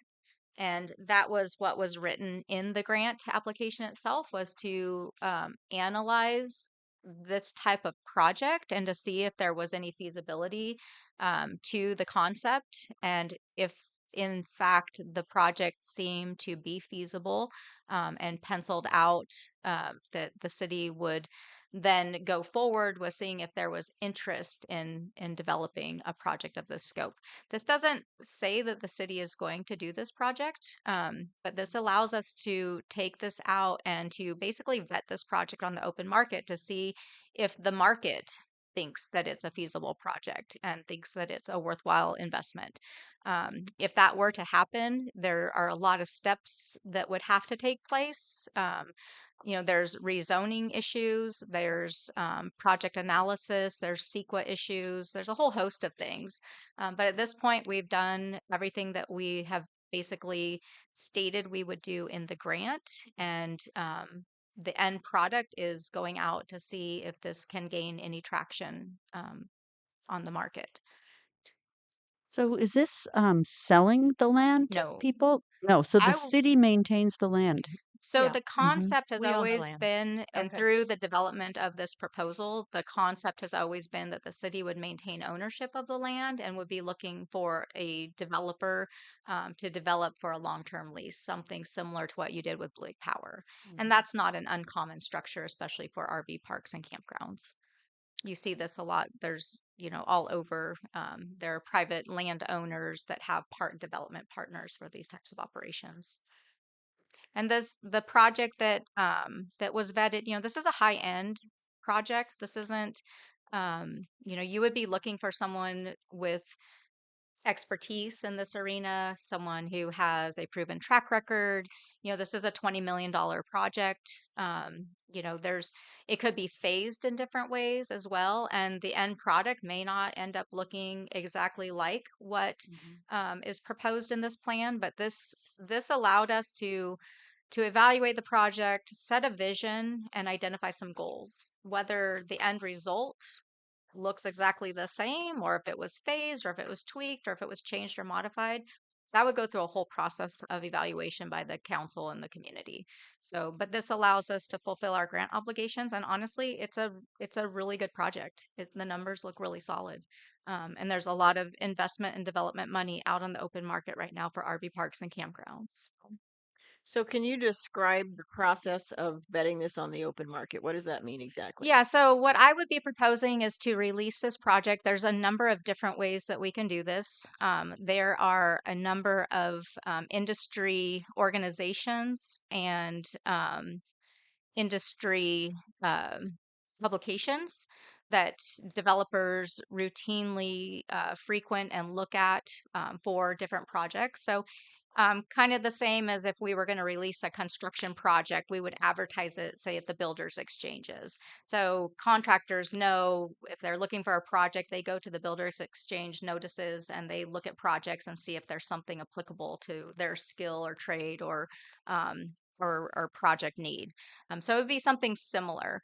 And I think what I'm proposing from council is to not do this as a very formal process at this point, but to put it out to see if there is interest. And if there is marked interest, I think the council is in a different position at that point to be able to look at releasing it maybe through a more formal process. If we release this out and no one's interested, we don't get any feedback, I want to be able to also send this out directly to different firms and developers and industry leaders to get some feedback on it. We've heard from our local tourism bureaus, we've heard from our local lending agencies and financing agencies about this project, and we specifically made tweaks to it to deal with their commentary. But we haven't really seen what this is going to look like, or what feedback we'll get from actual developers or investors. So it sounds though like when you put it out like that for feedback, we're not exactly saying we're just putting this out for feedback. We're putting this out and we could actually attract a serious Absolutely. inquiry. Yeah, you absolutely could attract a serious inquiry. And I think if you were to attract a serious inquiry or multiple serious inquiries, I think you would want to then restructure this and maybe make a more formal release, so that it's structured a little differently, so that you're getting information maybe through a more structured format. So normally when you go out for a project like this, you would be looking for an investor profile, you would be looking for possibly financial performance from that investor to be able to vet their financial capacity to even go forward with a project. You'd be looking at references, you would be looking at length and terms of expertise. Have they ran projects before? Do they manage portfolios right now? So there's a lot that you would want to know at that point, and that would be a much more formal process. So the lease for the Blue Lake Power will be up in 2025. So if somebody came in that was really, really interested right now in 2023, almost 2024, how would that impact the fact that our lease is not up until 25? Yeah, I mean, the technically the lease term is up in 2025, but obviously the lease has been broken at this point. You have multiple, and and I think we discussed this in closed session, just kind of the position of the city in terms of contractual obligation to that lease structure at this point. So I don't think that's necessarily a consideration. Like I said, there's a whole lot of work that needs to be done from point A to point B anyways. So this is not a short-term project. This is a long-term investment project. But we started out with the grant from EDA to evaluate the the possibility, and we said if it was feasible that we would take that to the next step, because we wrote the funding to look at economies that can help Blue Lake transition from resource based and to something that's more recreation focused and resilient. And so through this process, we found that this type of development can be feasible. And so, the next step is to see if the open market thinks the same thing. How So, long? sorry, Oh, go ahead. sorry. How long? Is there a projection or an anticipated amount of time for the project to stay on the open market before like, if there's no takers, like, Right. what are we looking at? Well, and I think if you don't get any interest, then I think we need to go back and look at the project, and I'd want to get the feedback from people. And that's part of what this release is about, is to get feedback. Like, the numbers look good, but what is the market? What can the market really bear? So is there something through this process of evaluation that we would want to come back to the table and say, this is what we're hearing, that maybe it's too small. Maybe there's not enough RV sites, or maybe that motel isn't as viable as we projected, or there's other amenities that a developer would want to consider, or there could be other, you know, um, capacity restrictions that maybe are placed on certain types of industry leaders, like a KOA may have, a certain threshold that maybe this project isn't going to meet. So there's a lot of information that we can receive back. But I can't get that information until I can get this out. And right now, I'm not authorized to release this to be able to do that. And like I said, this doesn't obligate the city to anything. This allows us to vet our project, get information, and in the event that there's some real serious consideration, it puts you in a different position to evaluate the project and look at a pathway. So. When I looked into this packet, I kept looking for some projections of income to the city. I Mhm. see here that there's an estimated profit to the operator of $1.4 million. That's an annual estimate for what year? I'm not sure what year, but regardless, we don't see any estimations of what this is going to generate for the city. And I don't know So, what that would be. That would be part of your negotiation, whether you would be negotiating a straight land lease, whether you would be negotiating as a partner and a percentage of revenue generation. I mean, there's large impacts because of sales tax and transient occupancy tax that are direct benefits to the city. So mhm. that would be part of your negotiation as you're developing a project concept. I don't know at this point what the city is considering, but those are all options that you would have available to you once you are at the table working with someone, or structuring an actual type of deal. Right. But at the very base of this would be a lease agreement. So there would be lease payments and there would be some projection as in terms of transient occupancy tax and sales tax. So before I want to go forward and say, yeah, let's release this idea, I want to know what this project as proposed might bring to the city. Like what could we count on? If their projections of 22,000 visitors a year is accurate, if those 22,000 visitors per year buy this many lodging nights and this much food and blah blah blah, all the stuff that they've projected, what's the actual dollar figure that comes to the city for that year, right? So I think before the council can make a determination as to whether or not we want to go forward, we need to know what this is going to bring to the table for us.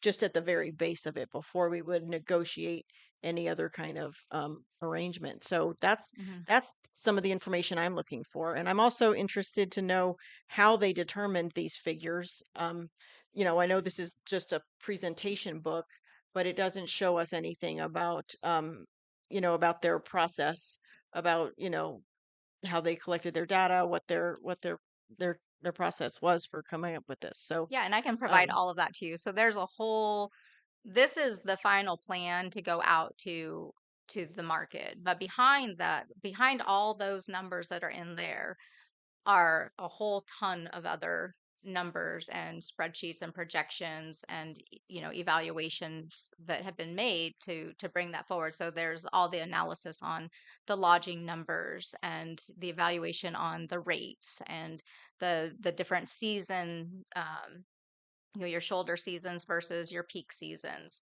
and your different types of user groups. So there's a whole lot of information behind there that I'd be happy to provide you. That's all been presented. Those were some of the projections and numbers that were vetted by Arcadia Economic Development and REDEC for us as well, along with the lodging alliances, so that we could look and make sure that the numbers that they were coming up with were accurate to what our local capacity and our local um, tourist population was really experiencing. So I can provide those numbers to you as well. And I probably could easily extrapolate from the number of visitors and nights. And the only thing I would have to be able to tie that to would be a transient occupancy tax, and then the city's sales tax applicability. So we could take that and then times that by the 10%, that would give you at least a baseline of what the city would immediately see coming in. Mhm. Yeah, so I'd like to see that. And I wonder, is there somebody at REDEC or one of those other organizations you mentioned that could meet with us and talk to us more about the nitty gritty so that we really understand all the numbers and how they came up with them and how that might apply going forward? Yeah, I mean, I guess I could see if Ross or Greg would be available, or I mean, the contractor could provide you that information. I mean, we hired the contractor. The contractor has had varying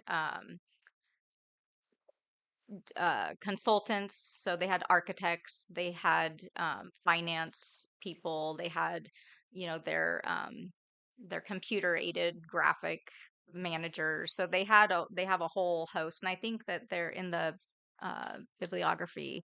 I think they're listed, their areas of expertise. So if you wanted to ask those specific questions to the people who actually did the financial projections and analysis, Mhm. those would probably be that would be the best person to talk to. All right. Yeah, my feeling is that we just need more information. We need to better understand the process and the methodology before we go forward. Um, yeah, otherwise I feel like I'm just saying, yeah, let's just throw this out there and we'll figure it out later. It seems like a lot of time and effort's gone into it so far, so I want to fully understand what we know so far before taking the giant leap to put it out to the public. Well, I think some of the things that we would find out, we're not really able to know yet because we don't know if this project is 5 years down the line or 2 years down the line or 10 years down the line. So we don't know costs of things. We don't know what prices are going to be. We don't know what wages are going to be. I mean, there's so many unknowns that what we're doing right now is just kind of a snapshot of what would happen now and just to Mhm. get an idea of who's out there that's interested in projects like that. Mhm. Well, that's all true, but we could still make an estimation based on, 2023 dollars or 2025 dollars in costs. Everything is going to change, with inflation, but that's, we can still get those numbers and see how they apply for us today. Um, not that, you know, I mean, without those numbers, we don't really have anything solid. That's my opinion. I don't Well, think we're going to know yeah, until we I put think it out. you I have, don't know if you can, yeah, I don't see if how you can if find there's that out. somebody who goes, "Wow, what a great idea! I've got numbers for you." Then we'll have numbers. Or if it's crickets, then there's no numbers. Well, I don't think we'd know until we put it on the market. Let's say, put it out there, see what happens. well, I'm going See if there's going a interest. little further with what they've given us here, the 22,000 visitors a year. What does 22,000 visitors a year? How do you parlay that into income for the city? That's what I want to know. I don't want to go We'd all forward. like to know that, but I don't think there's a way to know that. There is. It's simple math. Well, I Well, I don't mean, think we can it's do that simple. we can do a very baseline projection. I That's mean, what I'm if asking that's, for. Yeah, I I'm mean, asking for a it's, baseline but projection. the problem though, I mean, we can only tie that to something very minimal, which is probably your transient occupancy tax.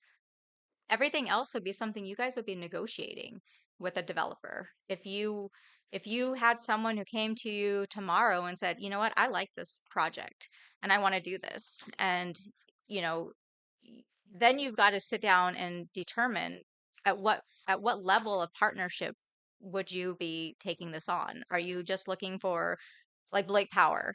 You were a ground lease. You were basically a landlord. So they paid you $127,000 a year to use your property. That's one way to do it. You could have been a partner and said, you know what, on top of the ground lease, we also want 3% of your operating revenue, in turn, in return for being able to use our property. I mean, I think you're going to be in the same position if you have someone that comes to the table to say, I mean, they may look and say, we want the city to be a partner in this project and run part of these facilities through your Parks and Recreation program. Maybe you get revenue through that. Um, you have your transient occupancy tax, you have your sales tax generation, you have your land lease option. Maybe it's a percentage of sales off of lodging, but I don't know. Right. And honestly, I like council has said, you're not going to know until you have somebody who's actually interested to Right. see what they would be interested in developing with you. Yeah, I understand that. I'm just still looking for a baseline. Yeah, I don't think it's possible. I mean, at this point, I mean, I can take the visits. I mean, I can have something for you probably this week, but like I said, it would probably just be based on transient occupancy tax based upon the number of projected lodging nights. So you would just take each night times their estimated cost and then times that by your 10% TOT. And that would be kind of your baseline simple revenue that would come back to the city. But there's a whole host of other levels of potential revenue for the city within within that whole development, including sales tax, which could be huge. So there could be other fees generated. There could be other use taxes Sure. identified. I don't know. What would be a baseline lease cost? I have no idea.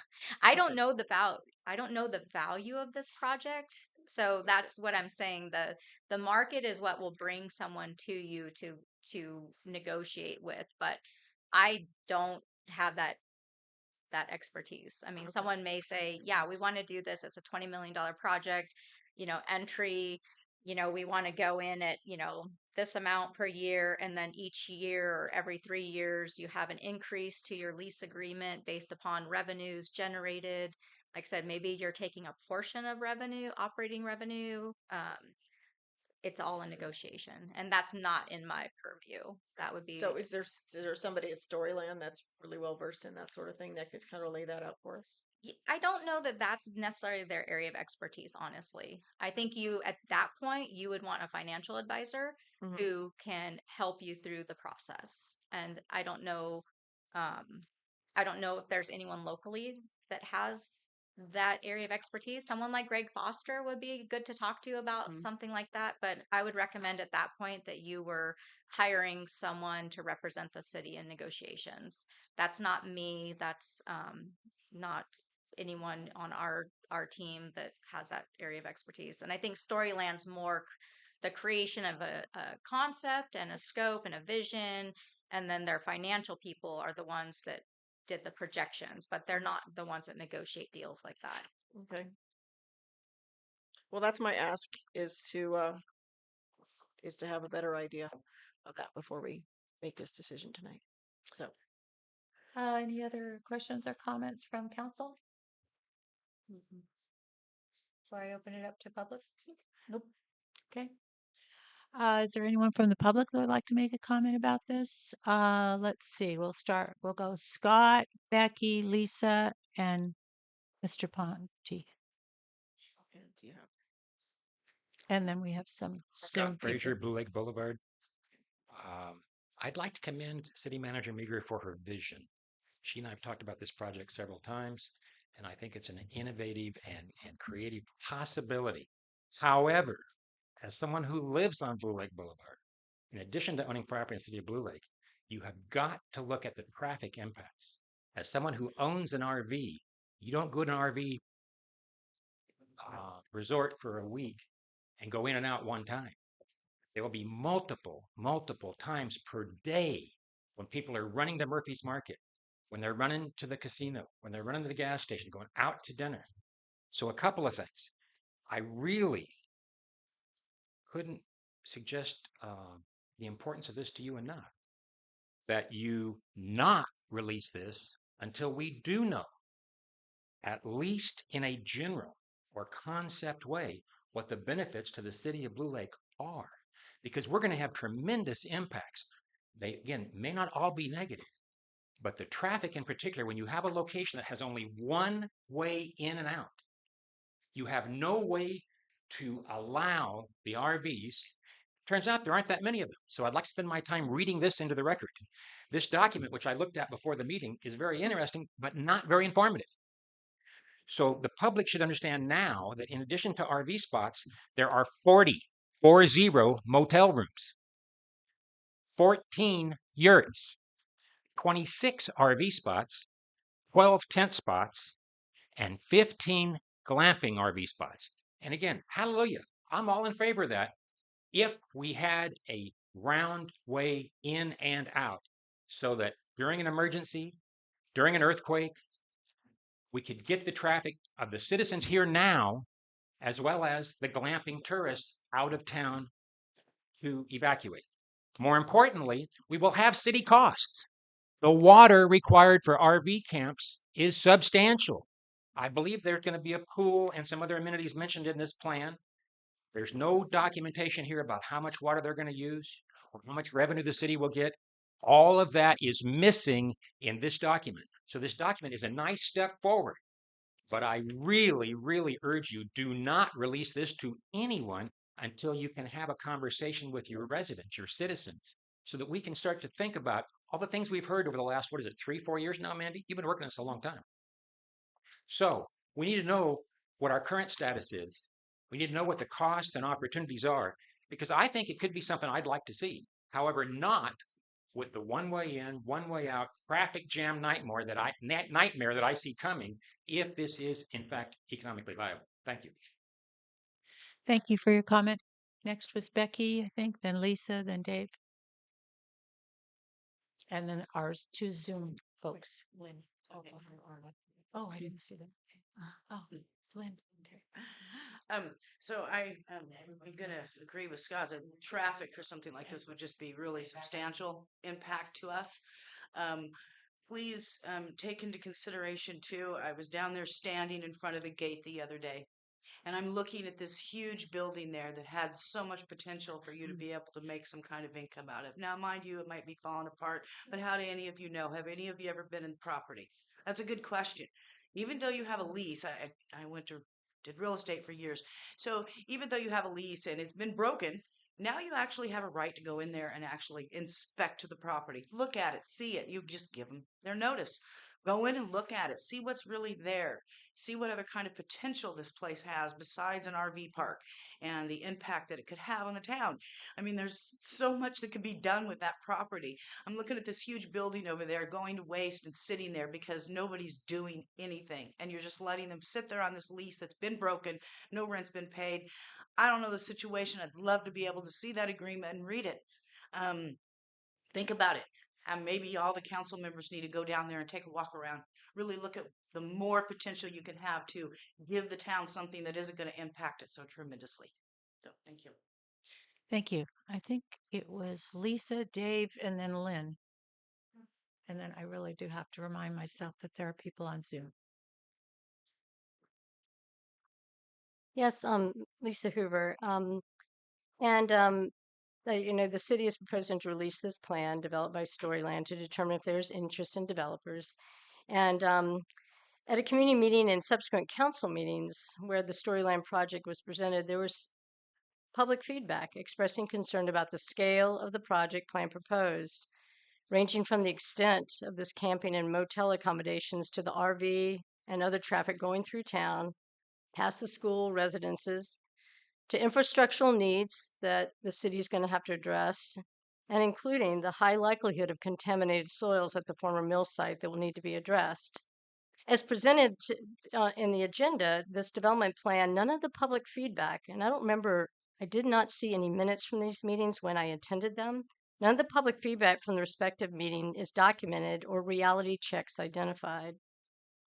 As a complement to the plan release. And am a realist about some things, so this goes out, but yet I do not the voice of some of the community members is not documented and not going out. And so I wanted to ask about what is the plan for public engagement before a formal release. And you mentioned that, Mandy, a little bit earlier, that this is just the first thing, but there's a formal release. And I don't agree with this initial release, and particularly if there's a formal release that's going to go out. There's aspects from the community that have not been considered, and the site conditions and things like that. And I do agree there's other things that could happen at this site, but again, the scale came up quite a lot in the public meetings, and so I would just ask, what is the general overview of the subsequent meetings for the formal release, as you called it, Mandy? I believe it was. What are the plans for that? Because what's in that giant document there, there's a whole nother side of it that hasn't been incorporated at all. So thank you. Thank you for your comment. I think it was Dave next, then Lynn, and then the two on Zoom. Dave Ponte, 311 H Street. Cautionary tale. I always am interested in looking at history and things like this. 32 years ago, when we moved to Blue Lake, got coerced into being a member of the Industrial Park Board. And everything was new and interesting. And I knew people that were involved in the cogeneration plant and the Calgon, well, before the Calgon plant, for goodness sakes. And we saw where that went with things in the city. This is an altogether new thing and commendable. But I see it going down the same pathway in so many ways as when we were going to be an industrial power here. We were then, we remain now a depressed timber town. We have no historical downtown. We have a historical downtown, but it isn't a downtown any longer. I wonder about the value of another dream in that particular area and whether we wouldn't be better served looking at what we have historically, how we can develop that, and how we can make it better for the people of Blue Lake themselves versus looking outside necessarily. We are basically a bedroom community. And I just don't see that this sort of development is a reality, as I felt very similarly when we were going to be an industrial park. So I think we need to look other places.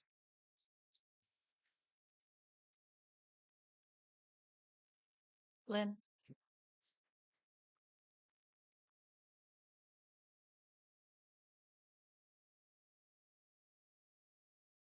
Lynn Glenn, Applewood Lane. I'm looking at the agenda report, and I, first of all, agree with Elise that definitely there's a lot of information missing, and the income information is probably the most important thing. We've been thinking about this for years. We knew the lease was going to expire in 2025, and we knew that this was a very substantial piece of the city's income generating property that we'd be talking about, and would give us a lot of opportunities. And I kind of was hoping that there would be a process where all the things would be considered in the industrial park currently, including the odor of the B&B that would be next door, the 10 megawatt connection that I think most cities do not have. And we have a lot of things happening in the county right now, including the undersea cable coming to the county. There's some construction of wind turbines. There's a lot of big things happening that I've been hoping that maybe Blue Lake could be part of that might generate a lot of income for the city. Um, this looks like the council is being asked to endorse this plan as the use of a huge piece of property. I mean, has this been a decision that the council has made that this is the way we want to go?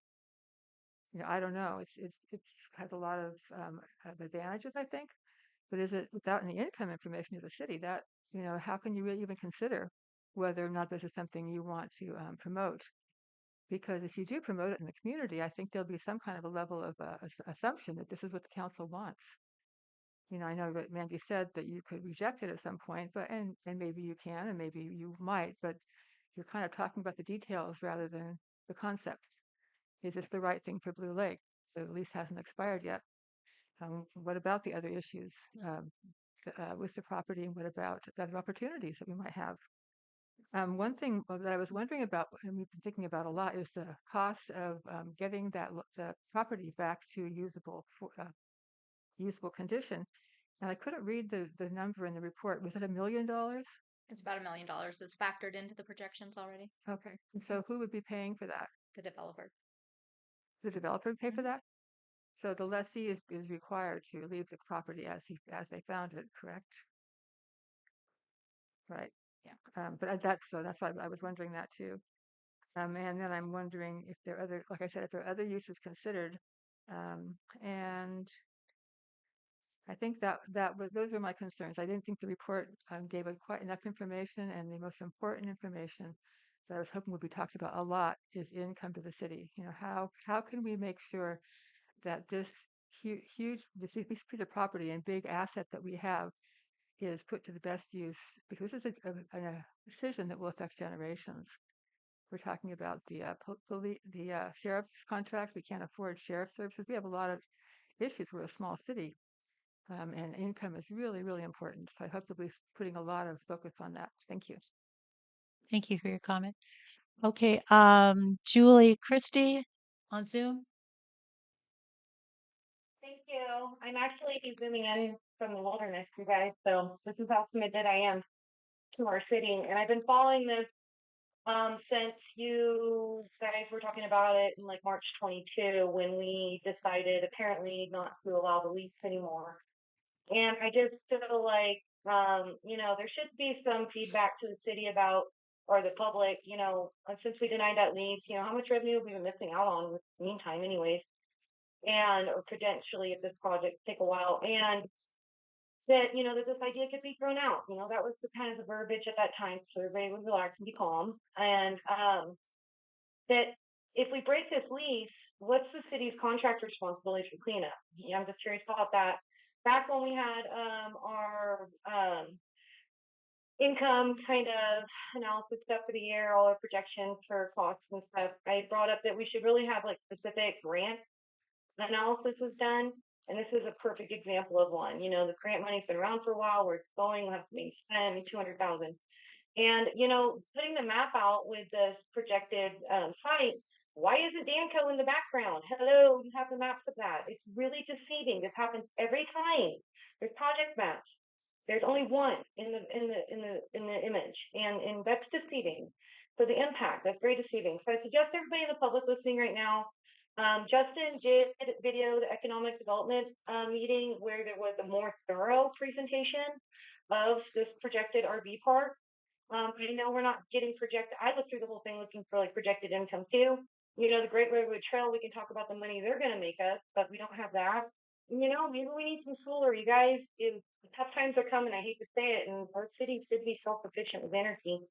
So I keep saying that, and I keep will. But thank you everyone for showing up tonight. I love to see the public participation. Thank you for your comment, Julie. Mr. Sawatsky.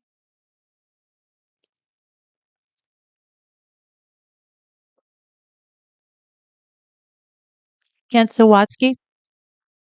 Okay, can you hear me? Yes. Thank you. I also share some concerns. This was brought to the public, but apparently the public input that I heard at the meeting is not reflected in what's happening here. This should again be brought to the public. Do they want 22,000 people visiting Lake, I don't know if that's what they want. I have a friend, his name is Rolf, he's German, his share of some property in another country here is $47 million. This is what he does. I can run the feasibility stuff by Rolf there, and he can tell me whether this has a chance of flying in any way, shape, or form. Um, I request that the information was promised to the council tonight also be put on your website. So those of us who have the ability to ascertain compatibility of a feasibility study can do so. And of course, I will reach out to Scott Adair, Greg Foster, and other people who deal with large projects within the state kind of thing to get input as far as reliability of the feasibility. Now you do have pictures here. The pictures are showing old growth trees or trees probably 60 years old in your campsite. And I don't know if you're really representing people how backwoods this is going to be. I mean, unless you're going to be bringing in these old growth trees and things. I don't have a problem with you floating it out there as long as people want this project. That needs to be discerned. If you don't have a majority, as in super majority, 66% of people supporting your project in any way, shape, or form, then you shouldn't be putting it out there. It should be going forward. This is the people's city of Blue Lake. It's not just one person or a few people's ideas of what could happen. Why don't you run this back by the people and this time write down the comments and actually take a vote on how many people would want to move forward with this topic. It's just a process, town hall meeting. So I suggest you do. So again, thank you for the opportunity to speak. Thank you for your comment. Are there any other public comments? Dana and then Jean? Okay, I have heard, and I don't know how to confirm it one way or the other, that the distance required within riparian areas was exempted for this development. Is that true or not true? There's no development now. This is just a concept. I heard that there was an exemption was given, so it's There's no not project. it's not a part of it. Okay, that's good news. And then the let's see. Oh, I was thinking about when we were talking about public engagement, what's going on in Arcata about Gateway. And here in Humboldt County, all you have to do is put it in our post office boxes, then everyone will get it. They don't have to go to the website. So why, we get our water bills, get anything that's noticeable or notable in the water bill is in letter this small, just some little tiny thing. But you could include it with our water bills and give us information as the public and the people that live here and live here for a reason. So that's my comments. Thank you. Thank you for your comment. Jean and then Lori.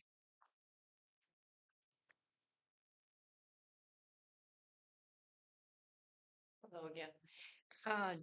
Jean Lynch on Greenwood. And Greenwood for this project is going to be impacted severely. I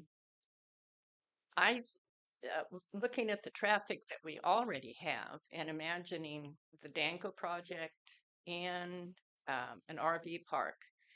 I can't imagine the traffic flow. We need to have a traffic flow study with how many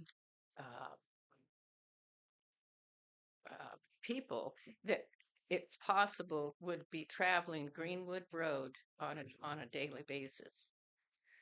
I think you're going to find out that would just be phenomenal.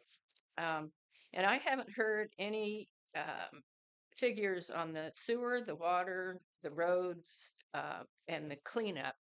Accurate, informative information, financial information on how much this is going to cost the city of Blue Lake, the citizens of the city of Blue Lake, to have this project be placed at the power plant.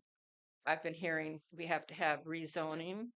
I think there was a $30,000 that's already been allocated to try to do some zoning, not zoning, property line adjustments. If there's going to be more, what is the cost to have the property lines adjusted? What is the impact financially to clarify the Powers Creek? What's that going to cost?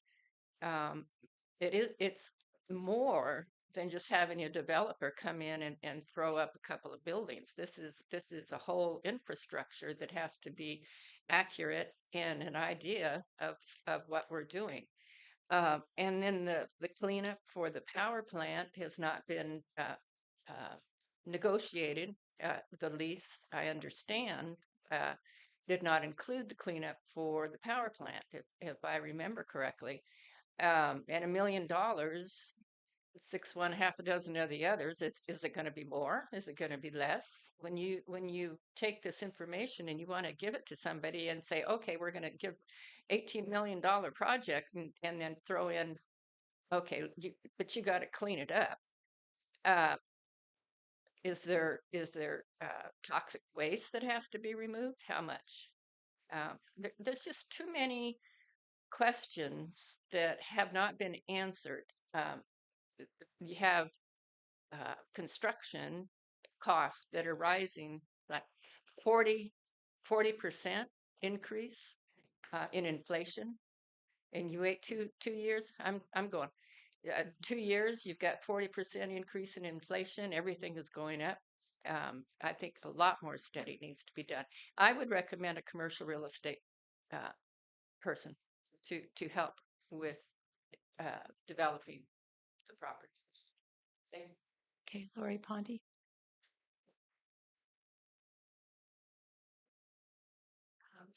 Hi.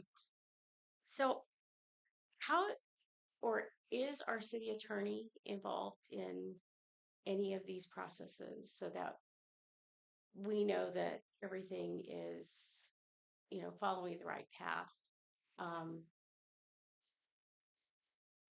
I would think that they would probably need to be part of any kind of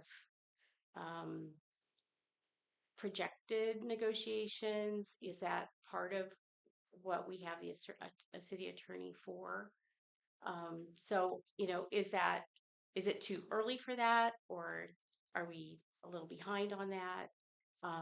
It would be good to, I think, to know what we're using our city attorney for, other than when we have a problem or contracts. If it's something that we should look for guidance through them for some of this projected work.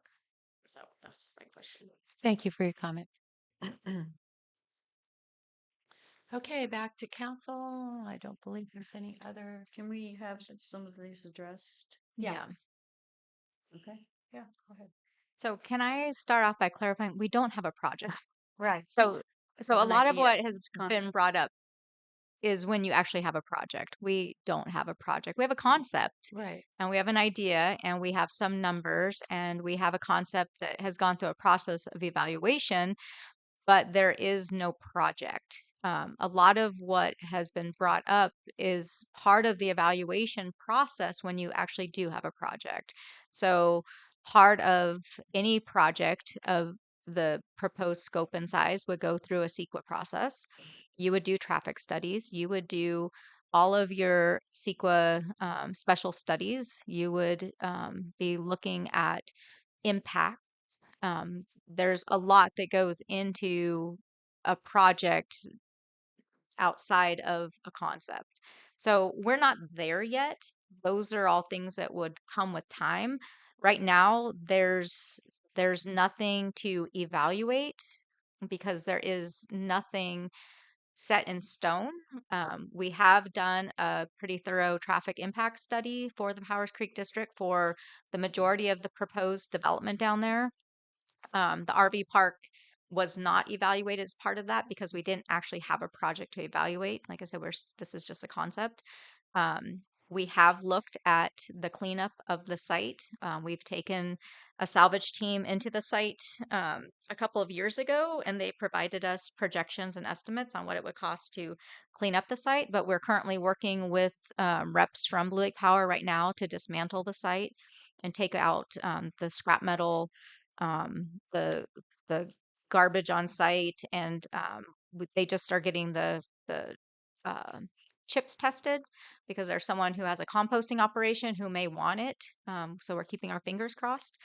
So hopefully those costs start to go down, but the cleanup of the site is actually part of the pro forma. So knowing that you do have these potential impacts if Blake Power does leave and leaves the city with these buildings and facilities that have to be cleaned up and moved out, those costs are actually built into the performas. So that is factored in.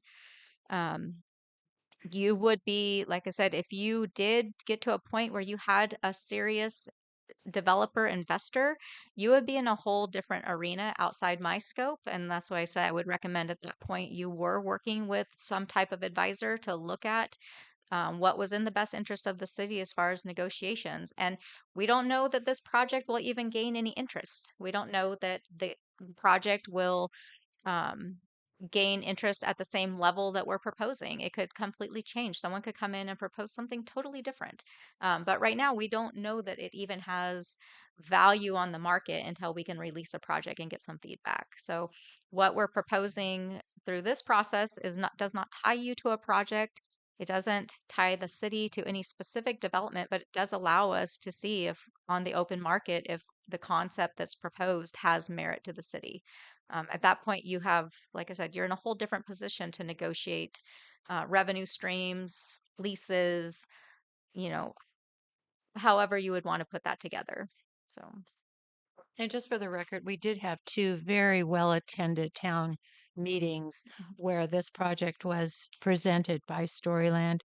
And there were lots of pros and cons expressed at the meeting. It was not a meeting, so it was never, I believe, taped at the time. It was just a town hall occurrence, but it wasn't actually a meeting where minutes were taken. All right, back to council for action. We will have a question. So, I'm looking on page 4 at the proposed partners. So,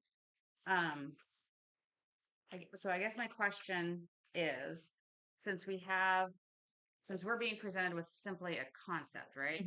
To see if there's any feasibility, whatnot. So have the project partners at that point, will the project partners be involved, or are the project partners already aware of the concept?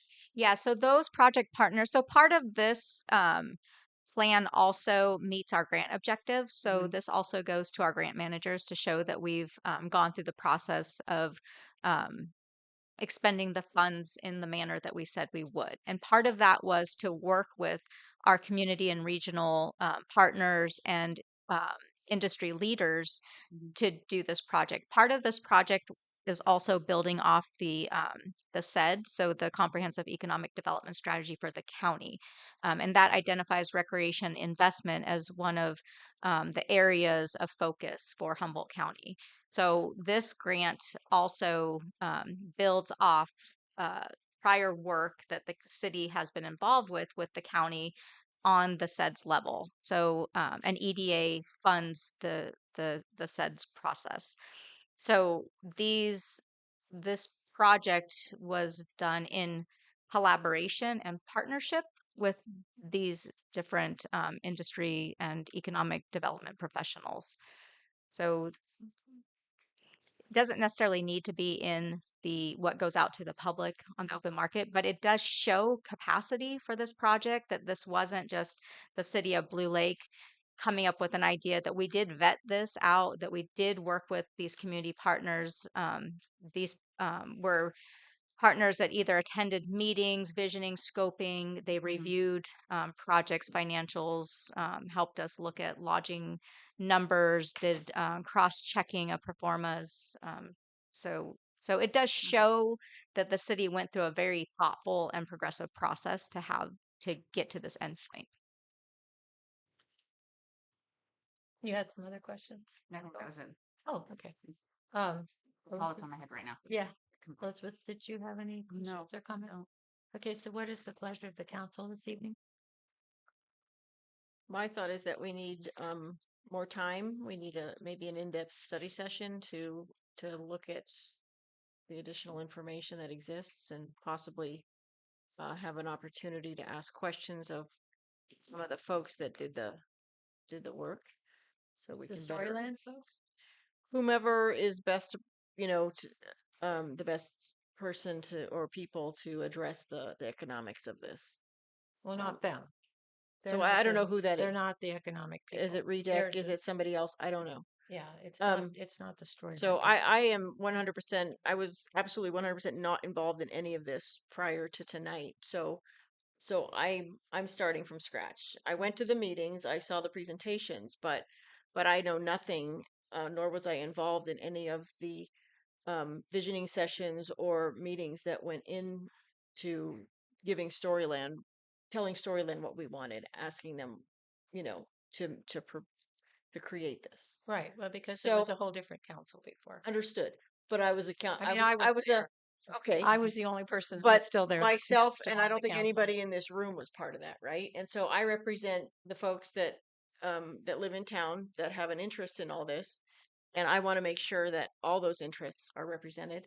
So I would say that we need a study session. We need to open the doors and listen to more people and more ideas, and if we can present this in a way that makes sense to everybody, great.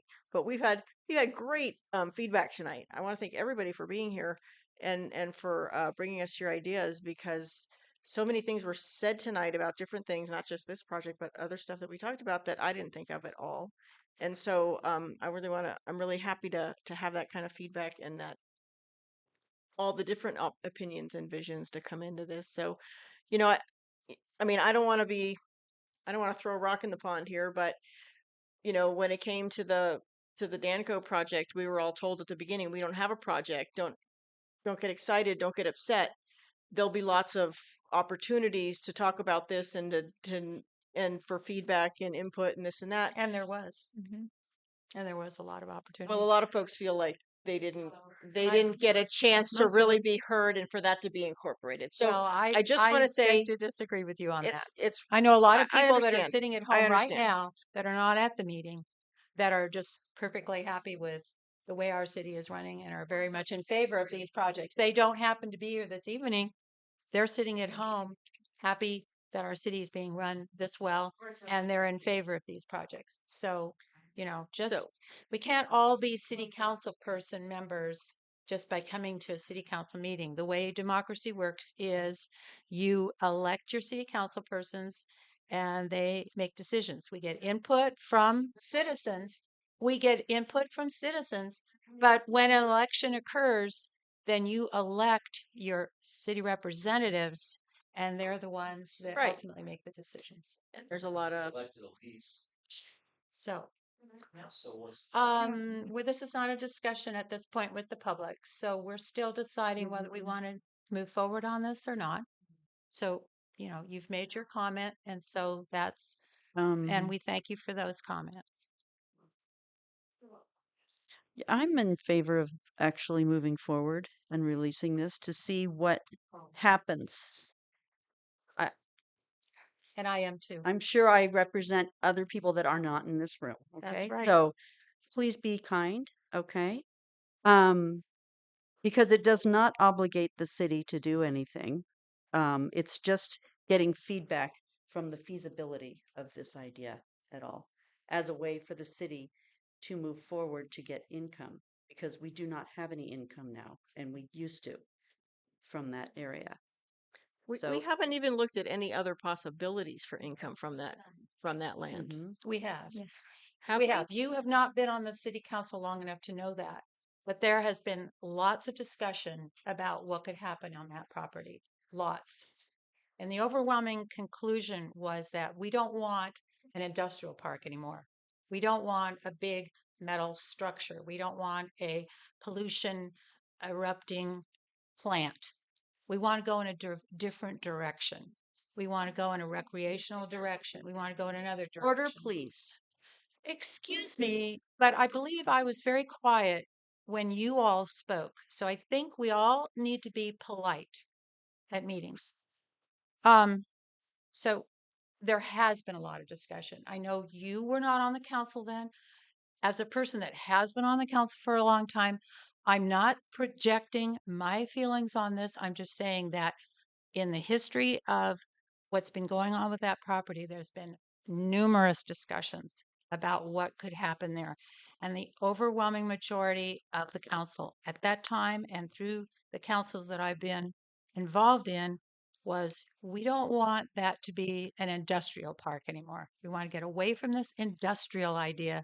We want to move into a new direction.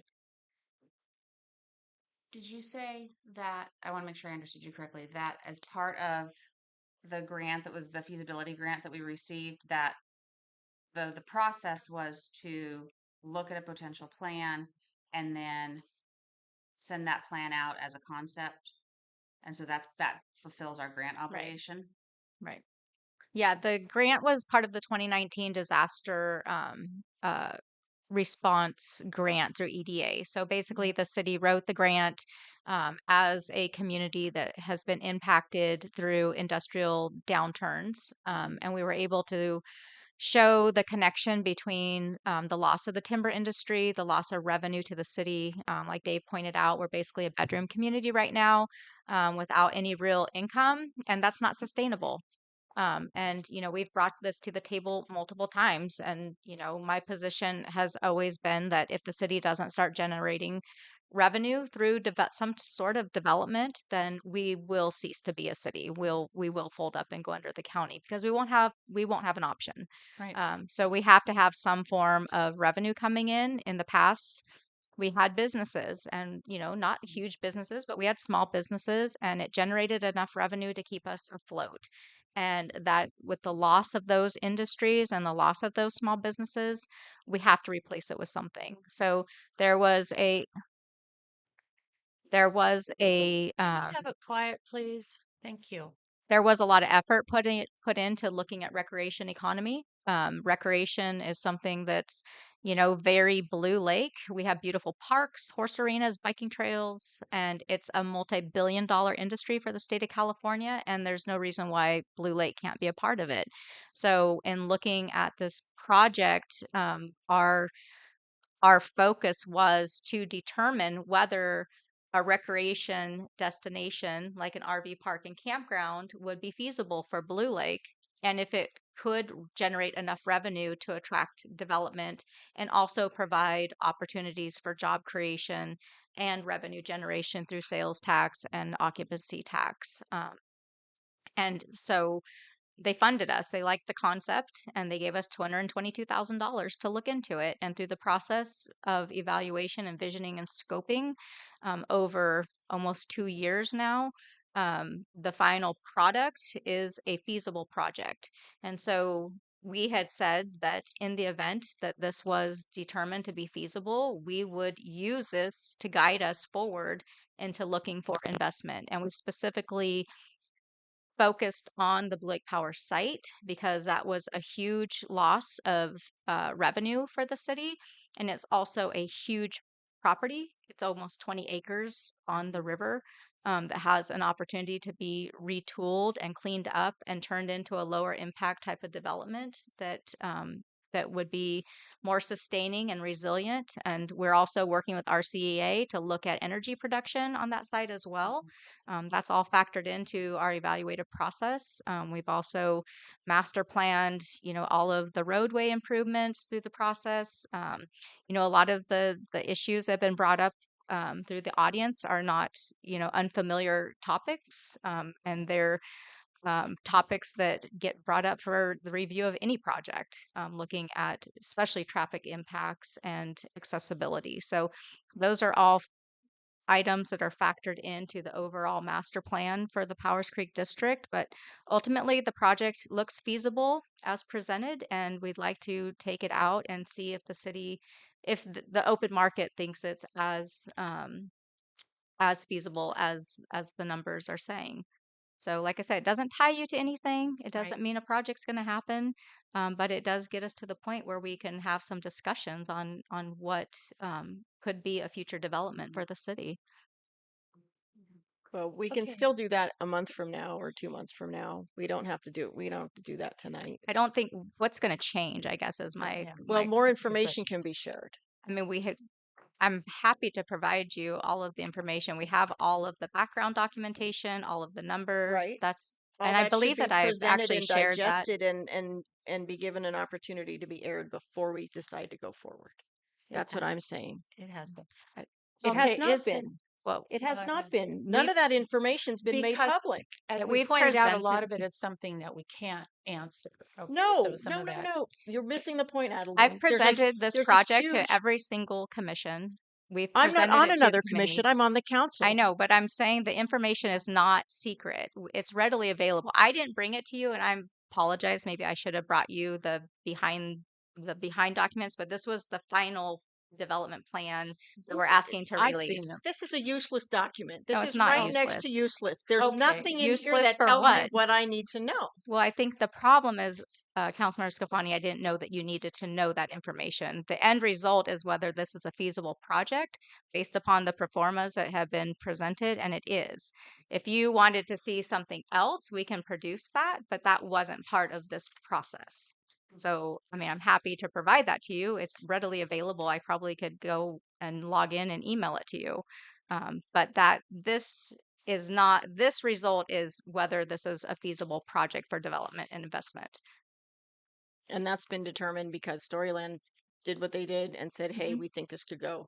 And this is what we think it Well, might they do. didn't just like pull numbers out the air. They went through a very informed process of evaluating through months and months of study and analysis and data projection and information gathering. The numbers were also vetted through, like I said, Arcata Economic Development, REDEC. Yeah, I heard you say that. And what I'm asking for is an opportunity to have that information, study that information, digest that information before I'm being asked to go forward with this, in the way that you're asking us to do tonight. Is there any action that the council would like to take on this item? I would like to direct the city manager to release it for development plan to the public and report back to the council regarding interest in the project. I'll second that. Motion made by Elizabeth McKay, seconded by Angela Shull to direct the city manager to release the project and the campground development plan and report back to council regarding the project interest. Any further discussion from council? We've been told twice there is no project, therefore you can't release a project. Secondly, I heard Councilmember McKay say release it to the public. So please make sure you read back the motion as it was stated.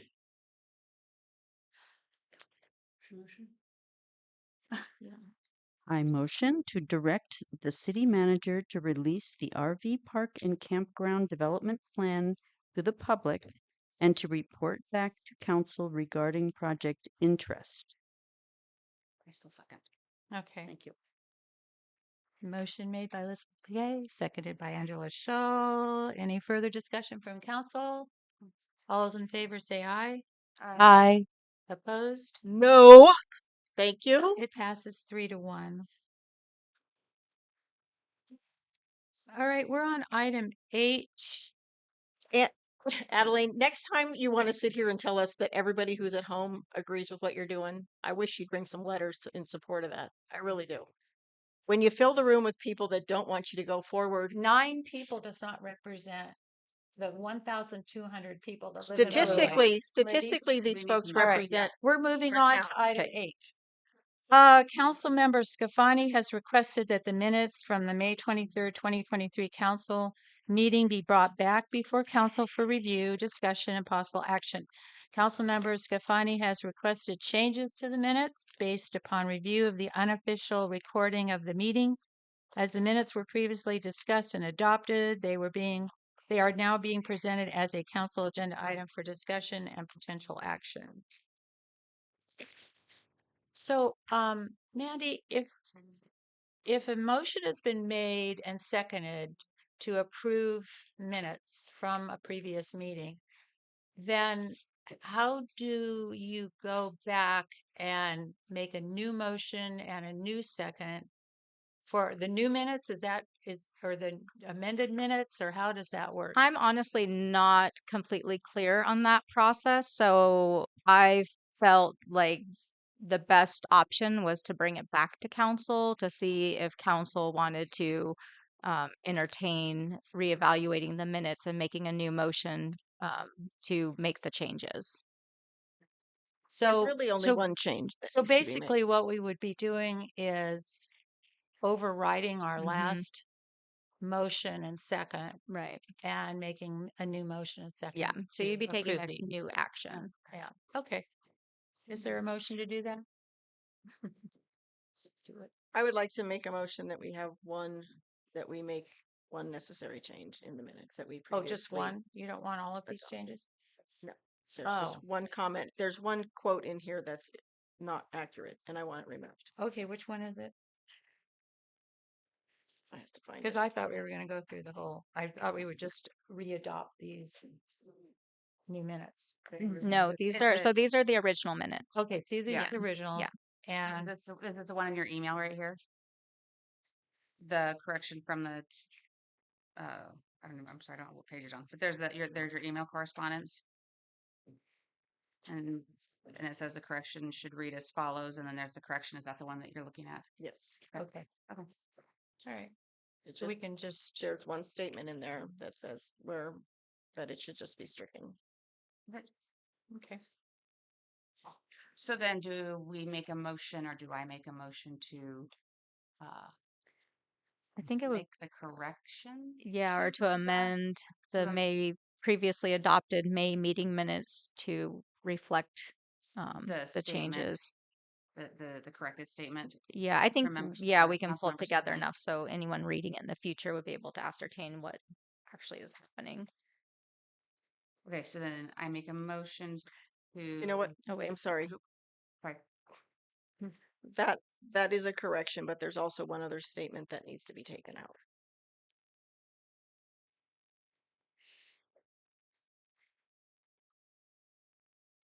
Well, maybe we better specifically ask what statements we're talking about here, because At the end of that, it says we don't need the Public Safety Commission. you want that stricken? That should be stricken. So essentially, yeah, that is correct. This was the actual quote, and what's in the minutes is not accurate. Okay. So she's Okay. going from this. Right. So, okay. So then I'm making a motion to, Amend the, no, I'm making a motion to approve the May 2023 minutes with the corrections as brought forth by Councilmember Stefani. Is that clear enough? Thank you. I would second that motion. Is noted in the email. I don't know if I have to say that because it's part of the board packet. Or do we need to completely state? I think we'll pull out the actual statements so that's reflected in the minutes accurately, because the minutes you won't be able to see that. So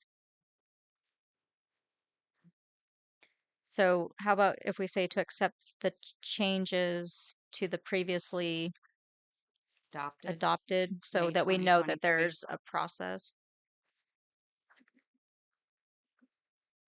Okay, motion made by Angela Shell, seconded by Elise Scafani. Was it clear as mud? Yeah, I think Makes we sense got to it. me. So I said, Yeah, I got it. okay, all those in, is there any discussion from council? Any further discussion from council? Any discussion from public? Lori Ponte and then Scott Frazier. This is a question. This interaction was interesting to observe. And my basic question is, why is the council asking the city manager how to proceed with motions or verbiage. I thought the city council was directing the manager when it came to information and policy. And if there is probably something more needed, I would hope that the city attorney is involved. I really think we need to use our whatever money we're spending for our attorney to help direct the right way to go around how the council proceeds and how the city manager's position is used. Thank you. Thank you. Scott Frazier. Thank you, Mayor Jones, members of the council. Item 7, animal control update, contains factual errors. And as you'll see, I was at that meeting. You see the list of attendees. And I think I may have also been at a prior meeting. But in 2 places where Councilmember Scafani provides an update and the city manager told the Public Safety Commission to only look into leash law, that's a true statement. I was at that Public Safety Committee meeting. However, I went back to the recording, and that is not what Mayor Jones told to be recorded. I really liked your language, Mayor Jones. You said they should look at all of this. So at the time that the Public Safety Committee was taking a more holistic view, after members of the public, including myself, had made comments like, we have 2 separate issues here. The leash law may or may not be the most desirable approach to this. My own opinion, it's not. But we have an aggressive dog issue. We had Humboldt County looking at aggressive dog issues after the Trinidad attack on Ted Pease, I believe it was. We've now had an attack in downtown Blue Lake, and the leash law is not a viable solution. And for your council to let your city manager redirect an advisory commission to do things that are not what you asked them to do is really inappropriate. And so I encourage you to go back and look at the tape of the motion that was made and the directions provided by Mayor Jones to the Public Safety Committee, because it was not to only focus on a leash law. And those kind of interventions by your city manager have diverted attention from multiple opportunities and ways to solve problems. Because if you don't have the means to hire an animal control officer, great. Citizens are going to have to find some means to take care of themselves. And you may recall that at a separate public comment, I addressed your council on a dog shadowing me to the point that I felt enough concern to get off my bike and use it as a shield between the dog and myself. But this idea that a leash law was what was directed to the Public Safety Commission is really aggravating, which is why I sound aggravated. Because City Manager Meager, that is not what the tape said, and I encourage you to go look at it. So please look at this aggressive dog issue in a holistic sense and don't limit public safety in ways that weren't intended. Thank you. Thank you for your comment. Okay, there's been a motion and a second made, but we have not had a vote. So this was to amend. So this was to amend the minutes of the May 23rd, 2023 meeting as reflected in the email from Councilperson Scafani. Motion and second. All those in favor say aye. Aye. Aye. Aye. Opposed? It passes. Item 9, City of Blue Lake Grant Expenditure Reporting, Discussion and Action. Council member Scafani has requested an accounting of city grant funding, including expenditures, revenues, project status, and completion dates. Although the financial information is readily available in the city's accounting system, the format requested requires staff to create new documents outside of the available report templates. The creation of these documents is time-consuming, and the office currently does not have the time to allocate to this project. Staff is prepared to provide the requested information utilizing the report templates available in our accounting system, but anything beyond that will require a reallocation of staff time and project priorities. And the email is attached.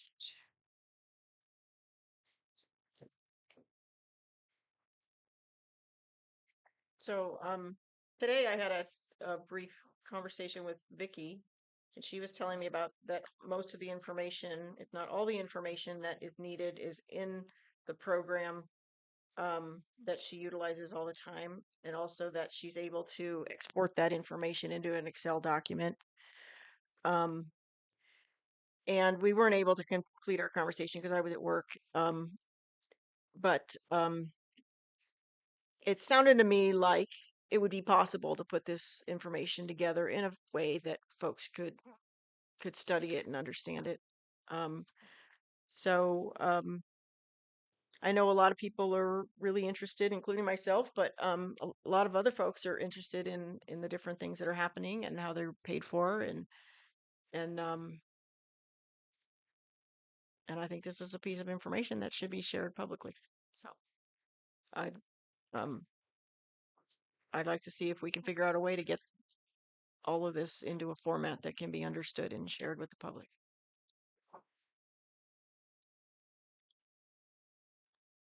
That's my story. That's your story and you're sticking to it. Yep.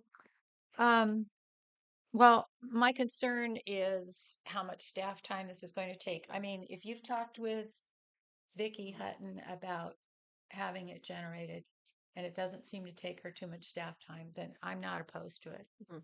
I didn't get to finish asking her, how long do you think it would take you Yeah. or whatever. But I mean, I don't know. I guess we need to decide what's a reasonable amount of time. Is an hour or 2 hours or 5 hours? What's a reasonable amount of time to take this data and make it available? How often I does don't it know. need to be done? Well, that's what I was wondering. Do you report quarterly on your grant? Yeah. Yeah. I mean, I know I have to report quarterly on mine, and so like with the grant, I have to report. I have to do the narrative, and I have to do expenditures thus far. I don't know if that's what yours are like also. Yeah, I mean, not all of them are exactly like that. I mean, we Mhm. have budget templates available in our accounting software, but what was requested requires us to take data and pull it together into a new report template. It's not that the information is not there, we just have to reformat and pull data in, which takes staff time. So we have report templates that can give the same information. It may not be the exact way requested, but it gets you still the same information. And it can be exported to Excel. It just takes us a little bit longer to be able to pull those reports because we don't use Excel to manage city funds. And I've said this before, we operate as a government, so we practice government fund accounting, and it's very different than basic bookkeeping. So we don't use QuickBooks. We use a very powerful accounting software. It has a whole host of templates and available resources, and we can provide the information, but I don't want to spend staff time recreating information that is available to us more readily and more accessibly. So you do it quarterly anyway. I mean, we can provide a report in minutes, Okay. but not in this type of format. This requires us to create new templates, and Well, that takes time. I asked for different pieces of information, but I didn't say it had to be in any particular format. Well, you did give us a format of how you wanted it presented, and that's different than what we could. All of that information is available. I don't have a problem with that at all. But like I said, I'm creating Excel documents. It requires us to pull information from different resources into another format when we have the templates available within our reporting software. So just do it that way then. That's what I would be asking to do. Okay. You would be. You need direction from staff to do that? It's I mean, from Councilmember council to Stefani's do that? item. She asked it to be on the agenda. Well, I mean, if it's readily available, you're doing it quarterly. What are we in September right now? This is a quarter, isn't it? And you should, I mean, hopefully we start getting our quarterly financials back on track too with our accountant. So, that's, provides you more information, but that's not what I'm thinking that you want, Councilmember Scafani. It sounds like that is what she Well, I wants. want something that I can look at and understand it. I don't know what the report you're talking about would look like if I could look at that and understand. I mean, you we know, can produce revenue and expenditure reports. I mean, do you want them monthly? Do you want them quarterly? Do you want them at real time when you request them? Quarterly. I mean, the information is all readily available. All right. Well, It's a non-issue then. Maybe I should sit down with Vicky and just see what she can spit out without working too hard and go from there. Okay, sounds fine. Sounds good. Proceed. And we have some Right. public comment, it looks like. Well, this is a non-agenda I mean, it's an agenda item, but it's a non-action item, but we will go ahead and open it up to discussion. I don't have anything to say. Good. Okay. You looked at me very, okay. All right. Becky and then Lori. And then Scott. Becky Thornton Ragosa here. And again, I'm just here to give information. I also want to thank all of you again for being up there. I know the job isn't easy. So the one thing that keeps coming up over and over again, and of course here I'm going to go off, not off track here, just bear with me, is answers to questions during public comment. And of course, questions that were asked years ago are the same that are being asked today. I want to clarify that we all know that public comment is not a question and answer period, but so anyway, we understood all that. But what I'm handing you or giving you tonight is actually a list of minutes that you may actually want to go through and actually read.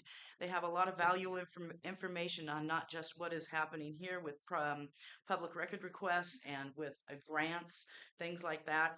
And they just need to be looked at. My concern here was the mention of the roof at Prash Hall. So Angela read the letter for me last time, and what I have to say is when you receive a grant, whether you receive full funds or get reimbursed, you should be able to produce a simple sheet that lists the grants and all invoices that will produce your total. Then what is left to do the projects that have been presented? Example, the state park per capita grant or Fund 13. I had asked for others through public record request, and this one was denied as being not valuable or not a valid request. So I have actually laid out and put together my own Excel template that would actually be able to perform anything that they want to do. It's in that paperwork there. So the application for that Parks and Rec grant, for example, was actually presented to the council first on January 28th with resolution number 1155. And then in December of 14th, 2021 meeting, it was again stated the final application was being submitted for the major renovations, which included the floor and roof. And as you know, it was awarded in May of 2022. And there was a deposit paid in June of 2022 to Al's Roofing for $1,000. So I'm just wondering if that actually had something to do with the roof. And again, if you're asking for leftover money from Fund 12 to go to, or the Fund 12, your COVID relief, and you're asking that to do the roof on Prash Hall, all I wanted was the expenditures for the $177K, how you spent it on Prash Hall, who you paid, who got the flooring, who did this, where are those expenses? I actually laid out a template in these that would make it easy for you guys to be able to lay out or just plug in some numbers. So, thank you. Thank you for your comment. Lori. Okay, Lori Fonte. So I appreciate the check voucher register report that is attached to these minutes, or they were attached to the minutes for August. And I think that, revenue and expenditures should be part of that. And so if it's a different type of format, I think it should still be included. If somebody's interested enough, if somebody's knowledgeable enough, they'll be able to figure it out. But I think that, if it's monthly, if you're getting expenditures for payroll and all the other aspects or checks that are written, there should be an income portion to that, or the revenue income for that. So I would like to see that included in this. And if it becomes too hard for people to understand, they'll let you know. But I think some of us who work with money and budgets and reports could probably get the information that we're asking for. So I would just like to see that included on a monthly basis if you are also including the check register and where the money is going out. So thank you. Thank you for your comment. My template, by the way. Scott Frazier. Thank you, Mayor Jones. I have two comments and one request to make on the public record. First, I'm very pleased to hear that city manager tells us that all the data and information we desire is already available. That's wonderful. I'd like to commend the city manager on her efforts at transparency. My request is, as we discussed earlier tonight, there was a 2019 disaster assistance grant of $200,000 given to the city to be used on this RV park and campground portfolio, which was presented tonight as kind of a end of the process. I'd like to request all of the financial accounting documents that are readily available. And I'd like to have all the background documents the city manager offered to give to Councilmember Scafani, because I intend to give them a nice thorough reading because I am very interested in that project. And I'm pleased that we've been so successful in being able to get outside funding to work on this. Thank you. Thank you for your comment. Just as a point of clarity, if a person requests documents here in the meeting, do they need to follow that up with a written public records request at the office? I don't think so. Okay. All right, so item 9 has been determined. No action on that. And we're moving on to item 10, council correspondence.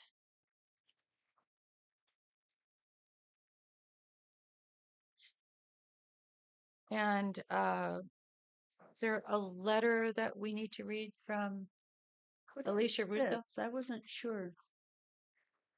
So that was that is from Aaron McClure Right. wanting information on the tank. So I provided that information in the manager's report. Okay. Okay. Thank you. But there was mention of a letter from Alicia Russo. It's the next Mhm. the next thing in the packet. It's the next page. Right here. Oh, yeah. Okay. Yeah, I got this on my email. So let's see. Good afternoon. I am reaching out with the attached email that I never received a response from. It was sent to the city manager 2 weeks ago. I am requesting that this email addressed to the council be read at the next city council meeting. I am also requesting a written response for the council about what the city's rights are to discontinue illegal parking of motorhomes and dumping of motorhome waste in town. I would also like to know if the city has a designated area for the homeless. I am requesting that these answers be given in 15 days from the council meeting.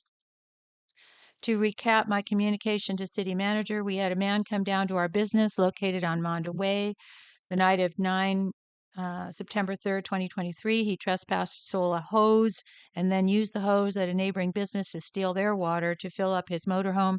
The sheriff came in fast time but could not arrest him. The sheriff came again the following morning. Monday, September 4th, per our request and other citizens, multiple calls were made for differing reasons for the motorhomes. For differing reasons, sorry, for the motorhomes. The sheriff was able to get the motorhomes moved, but they didn't go far now on Hatchery Road. The same man that stole from our shop and neighbors was arrested on September 12th with charges of attempted murder, inflicting corporal injury on a spouse, kidnapping, and criminal threats. We have been robbed multiple times over the past 2 years on Monda Way, resulting in a loss of over $100,000. I continue to work with the district attorney and sheriff's office on these cases. I know state laws are out of the council's hands, but helping keep Blue Lake a safe town is what I am asking the council to consider measures for. I have sent the city manager requests for street lights on Monda Way and the trail, fire lane, to help deter thieves, and did receive a response from her stating there is no infrastructure for them. It seems like Blue Lake is a free-for-all for thieves with the lack of state laws in place for theft, escape trails, routes in multiple directions with no lighting, lack of police presence in town, and no private security firm hired. I no longer walk with my kids by the river because of the stench from the motor homes, loose dogs, trash, and the fighting being heard inside or surrounding the parked motor homes.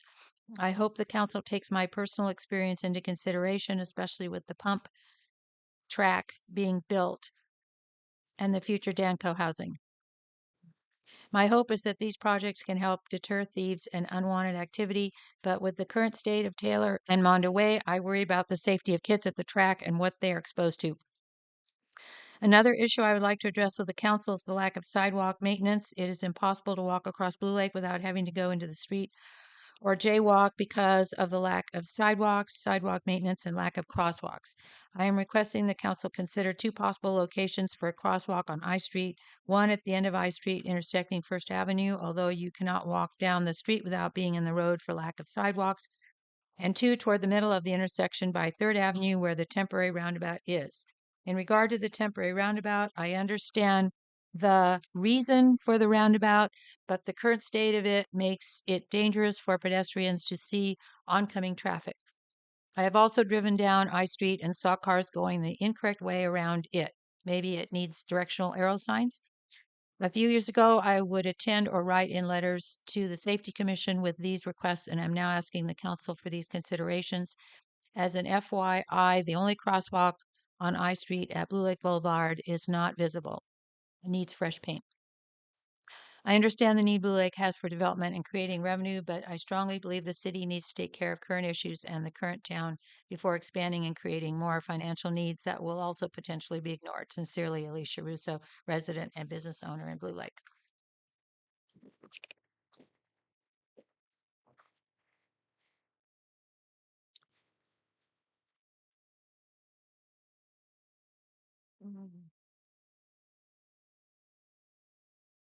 Is there any other correspondence?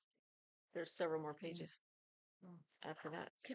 What is the timeline for the roundabouts, the temporary roundabouts?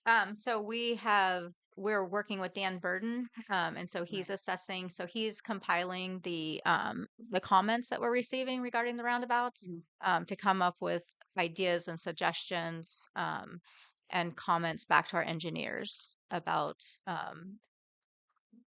the applicability, if there could be changes made or modifications, if it's if the issues are more of, like, could we, if there was a permanent installation, you would do things a little bit differently, and or whether it's a matter of the community just getting used to them, or if it's a matter of them not being effective at all.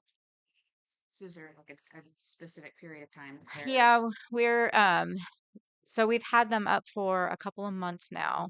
And we were thinking probably 3 months would probably be the amount of time we would need to really gain enough information back. We haven't received that many comments, honestly. I thought we would receive a lot more because it is something that was different and it popped up, and we were hoping to get people's attention, but we've received very few comments regarding them. So, and we've received them on both ends of the spectrum. We've received, people absolutely hate them. We have people who absolutely love them. We have people who are asking for them to be installed in their neighborhoods. We have people asking for them to be modified, or having suggestions on how they could be made better. So it's just kind of the limited commentary we've received is kind of all over the map right now. I think Dan's the best person to evaluate it because that's his area of expertise, and And it'll that's provide Dan us good Burden, feedback. who we have contracted with to do other work. Yeah.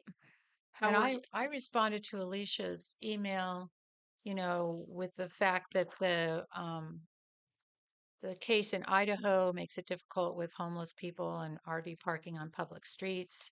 We're bound by that. It's precedent. And we don't have the funds to have a specific area where homeless people can be or motorhomes can be. I'm glad to see that she was able to get some action, and law enforcement was brought in when necessary. So that was a good outcome. But yeah.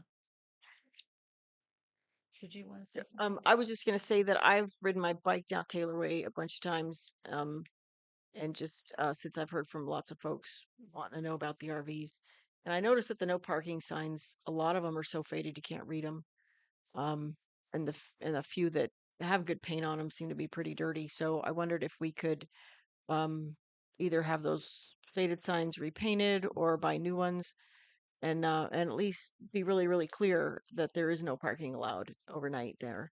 I mean, I think that would be a good start. And And I noticed somebody after and I don't know if it was this way before, but after the motorhomes moved on, I noticed that somebody had taken some, purple paint and painted over one of those signs. Um, but anyway, I think signage is a place to start there, and I think too, a lot of folks have gotten pretty excited about getting rid of, the motorhome problem um, and I think it's great that they've moved on and hopefully that's not going to be a problem we're going to have to deal with all the time. But I just like to suggest we at least start with signs. That's a good idea. Yeah. We've had a citizen come forward to offer to pay for them. So The signs have already been purchased. They're being installed already. All right. There we go. Progress. The problem is just enforceability. So the signs, the enforceability factor is what really hampers us because the sheriff really has very little enforceability capacity because it's basically a parking citation. So it's a low level offense and the sheriff doesn't enforce parking necessarily, even though they're mandated to enforce our municipal code under our contract. But it's, it's literally like a $25 parking infraction and with nothing more to it. So what we've been trying to do is just to put more pressure, do more patrols. Public Works, myself, the fire department, we all make, and our Parks and Recreation director, all make regular sweeps through there daily and sometimes nightly to try and keep pushing people out and just keep pressure on it because the other side of it is we also can't get anyone to tow those RVs as well. So it's we're kind of stuck in when it comes to that. So it's worked better for us to just try and keep working with them to keep moving them along and just keeping up the dialogue of like we had a special event, hey, you got to get out of here, we got a special event coming up, we're coning this off, you've been here a day, you need to keep moving on, type effort. But it's parking is a really difficult enforcement action. Like I said, RVs present an even higher level of problem when you can't even get a tow company to take them out, even if you were able to enforce it. So there was another letter that wanted to be read at the council meeting from Kent Sawatsky. Recently, the council instructed the city manager to negotiate and award the bid for the town square project. Having been in the construction trade for many years, I am familiar with this process. The bid package did not include the installation of a functioning splash pad, just the infrastructure and concrete work associated with future installation. It has yet to be confirmed, but it sounds like the restroom, a major part of the project, will be dropped from the project at this time. This appears to be at least 1/3 of the project bid. It is not uncommon at that time to either rebid the project or negotiate with one or more bidders. Should items 25 and 29 be eliminated regarding the bathroom and splash pad, which is combined in the bid package, the Hooven bid appears to go from $683,608.95 to $2,802.158. $282,158.95. If my math is correct, and mine wasn't, and I believe Sequoia has been misspelled, special bid of $549,286 appears to go to $353,905. That appears to make the Hooven bid to be lower by $71,746.05. I've been led to believe that only one bidder is in negotiation, Sequoia Specialty. I do not understand why. Two bidders may be willing to compete further with each other, therefore lowering the cost of the project significantly. I would encourage the council to have a meeting on site to understand the scope of the current project. There was no elevation pictures for anyone to see what the project currently is. The ones provided to me do not resemble the project that is being bid and does not appear to incorporate many items the public came to assume were part of the project. The connection and completion of the project to PG&E is estimated to take a minimum of 6 months, likely more. I see no reason to not take the time to fix major flaws in the project as bid. Transparency is a good thing. The council is elected to have knowledge of the exact project. Do you? How haste makes waste. Please do not waste funds that at this time appear to be coming out of the City of Blue Lake general funds to complete the project. Kent Sawatsky, a concerned citizen. Okay. There's more on the bottom. I don't think But I that don't think he wanted wants all of that Oh, written into the record. He just wanted that top. emails on top of Yeah. Oh, okay. existing. So just the Yeah. first one? Yeah, that was all. Okay. Okay, Can I ask a quick question? The feedback you were saying, talking about with the roundabouts, how are you receiving that? We've received those through, people have written us letters, we've received emails, we've had people come into City Hall and provide feedback. Okay. So Some, you're there keeping was, a record of any and all yeah, it verbal, goes to our written. city engineer, and Okay. then Mike is facilitating getting that to Dan. Okay. Thank you. okay, we're moving on to consent agenda, item 11. Comments on correspondence?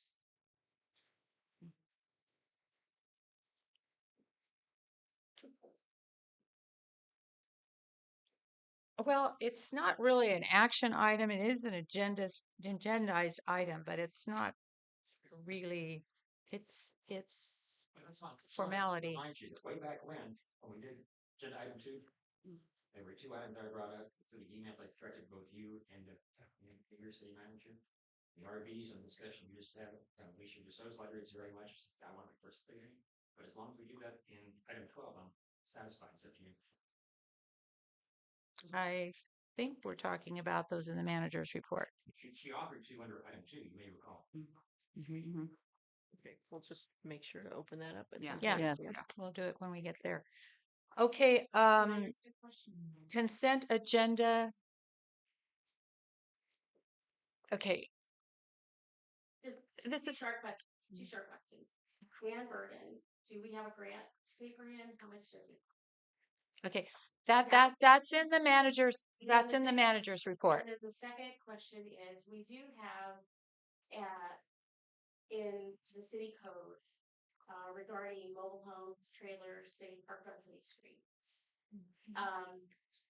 Those don't seem to ever be enforced, not necessarily for the homeless, but on our city streets in general. And I think there are fines that are applied to that. There are permits that are granted if those are requested for that type of thing. So I'm just, I think there's federal law that overrides our city law. I mean, I think the Idaho federal law that well, that's not concerning regarding homeless homeless, and public parking. RV parks or RVs on city streets, parked in front of residences. I didn't bring that particular copy of the code that's within the city information. Okay, but we it's can't just- really discuss. I know, but we really can't discuss this. It's not an agendized item. Okay, I'm sorry. We just can't. All right, we're moving on to item 11. Okay, email me. I'll talk to you about it. 11, consent agenda, July 25th meeting, Caltrans dump day warrants. Anyone want to pull anything? Well, there's one mistake in the minutes. Oh, There's a few things I need to address. all right, then we'll pull the 11A. Can we take a vote on 11B and C? That's the warrants and the Caltrans dump day authorization.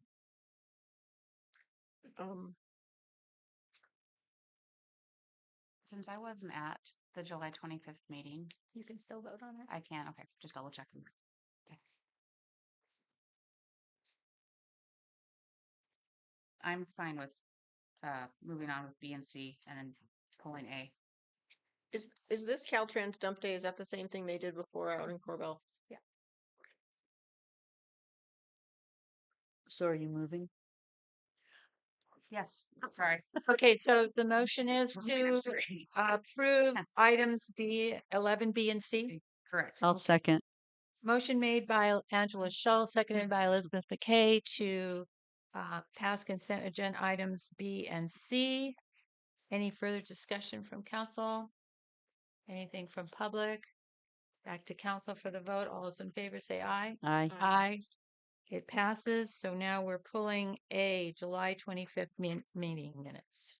I found one mistake on page 2 where it says that Angela Shull abstained, but she was absent. I was absent. Oh, Totally was. oh.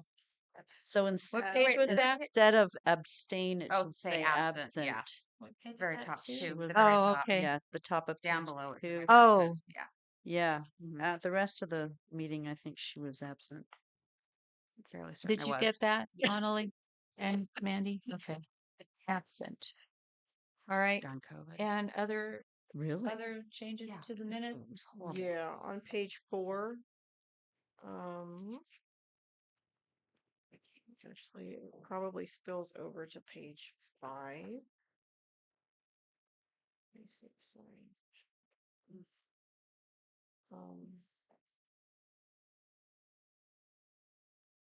so, at the beginning, at the top of the page, where I'm being quoted there, it says that state that the sheriff sent the email to me because he knows I support law enforcement, um, and that I've spoken to the sheriff and his contracting agent. So all that is fine.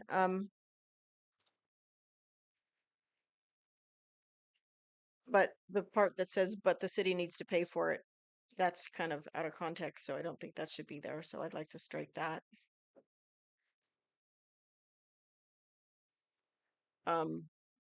I also stated that all of the information I presented was a matter of public record.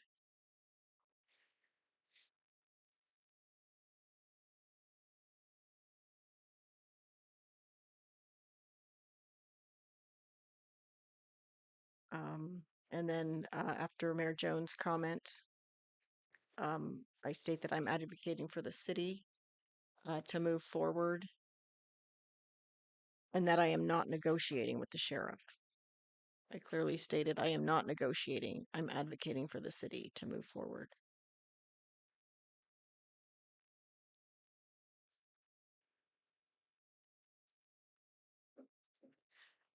Okay, any other corrections or additions? Did you get that on page? It Page actually goes to 4, page to 5. 5.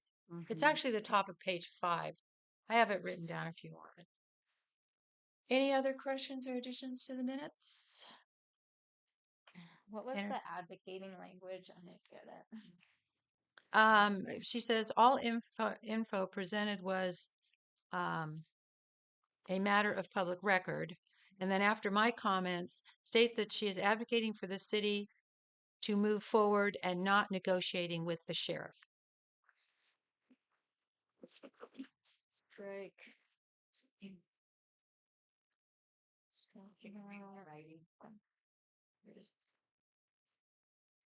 All right, do we have a motion to accept the minutes with those corrections and additions?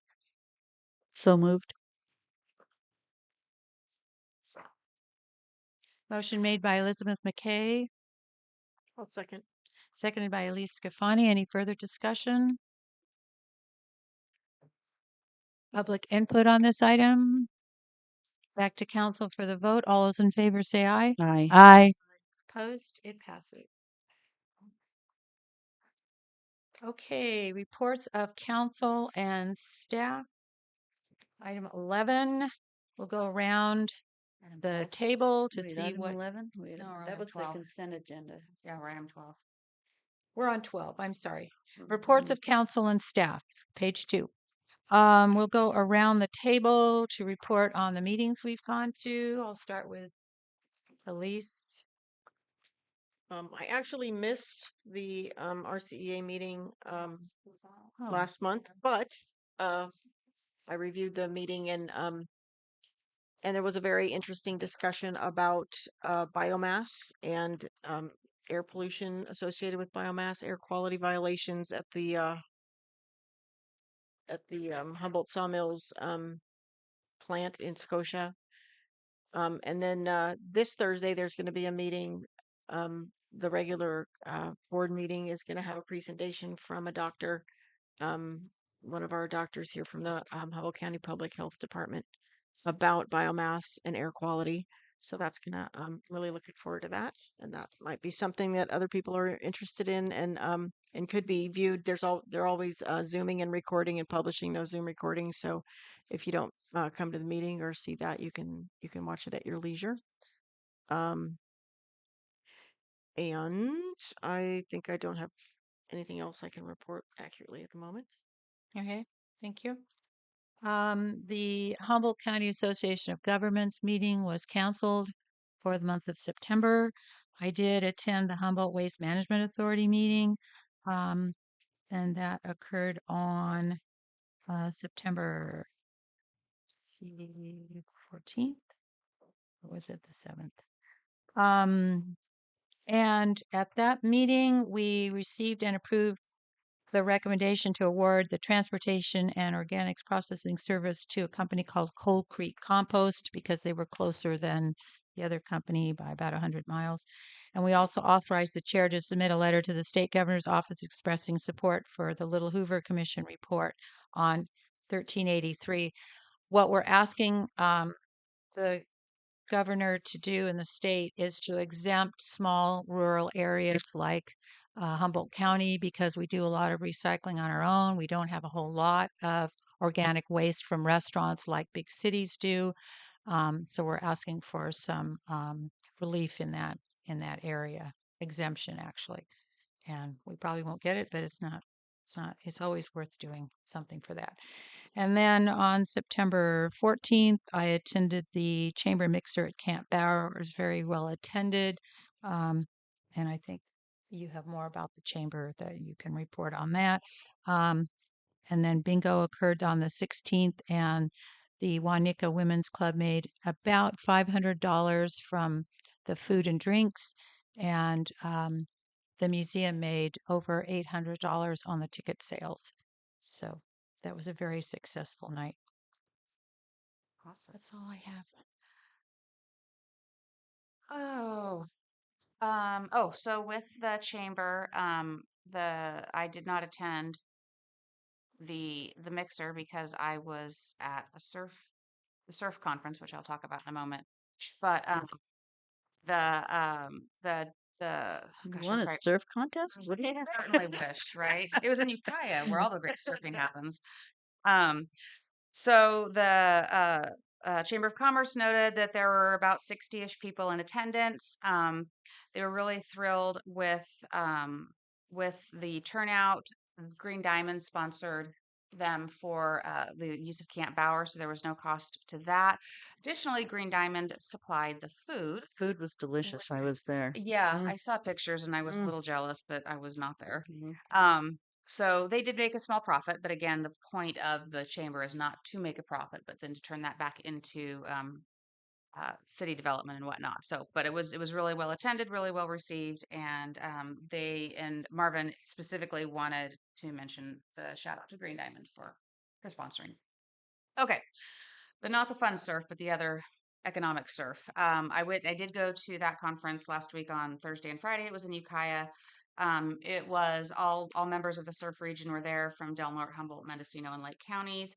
There was a lot of conversation on investments into communities, particularly in green and blue economies, and what that looks like. There were some really good. There weren't any really breakout sessions. We pretty much did everything whole group because there was a small group of us, but it was really nice to be able to see that folks in Lake County and folks in Mendocino County are in the same boat and having some of the same struggles that we are up here in Humboldt County in terms of revenue generation and um, upskilling our young people so that they have employable wages and jobs and that kind of thing. So it was just a really good meet and greet. And then last night, REDEC was canceled, so I have nothing to report on that.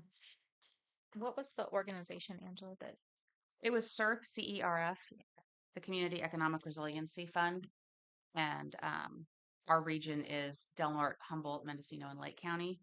Um, Susan Seaman from AEDC Yeah. gave the keynote, Oh, nice. and Yeah. yeah, well, she's fun. She's good. She's really good. But yeah, then there were panels from from different green sectors, different blue sectors, and post-secondary education to come up with some solid planning. She did an editorial for the Times Standard Mhm. on that meeting as well. Yep, she's good. I read that. Thank you, Angela. Okay. Elizabeth McKay. Blue Lake Economic Development Commission. Mhm. Andy Jones spoke about the Oktoberfest, which is this Saturday. Oh. They may need volunteers. And there's going to be some bands, and it's let's see, so lots of beer, and I think it's $20 to get in, or is that wrong? 30? 35 to get in. Okay, but you get.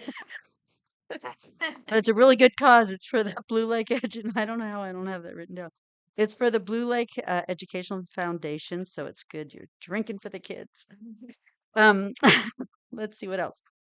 We did a little review on the market, how it wasn't nearly as well attended as it was in the past, because we had a smaller group sponsoring it. And so we talked about different ways maybe to approach it in the future, perhaps have it later in the season when there's more harvest, because the farmers were a little behind in their goods when it began.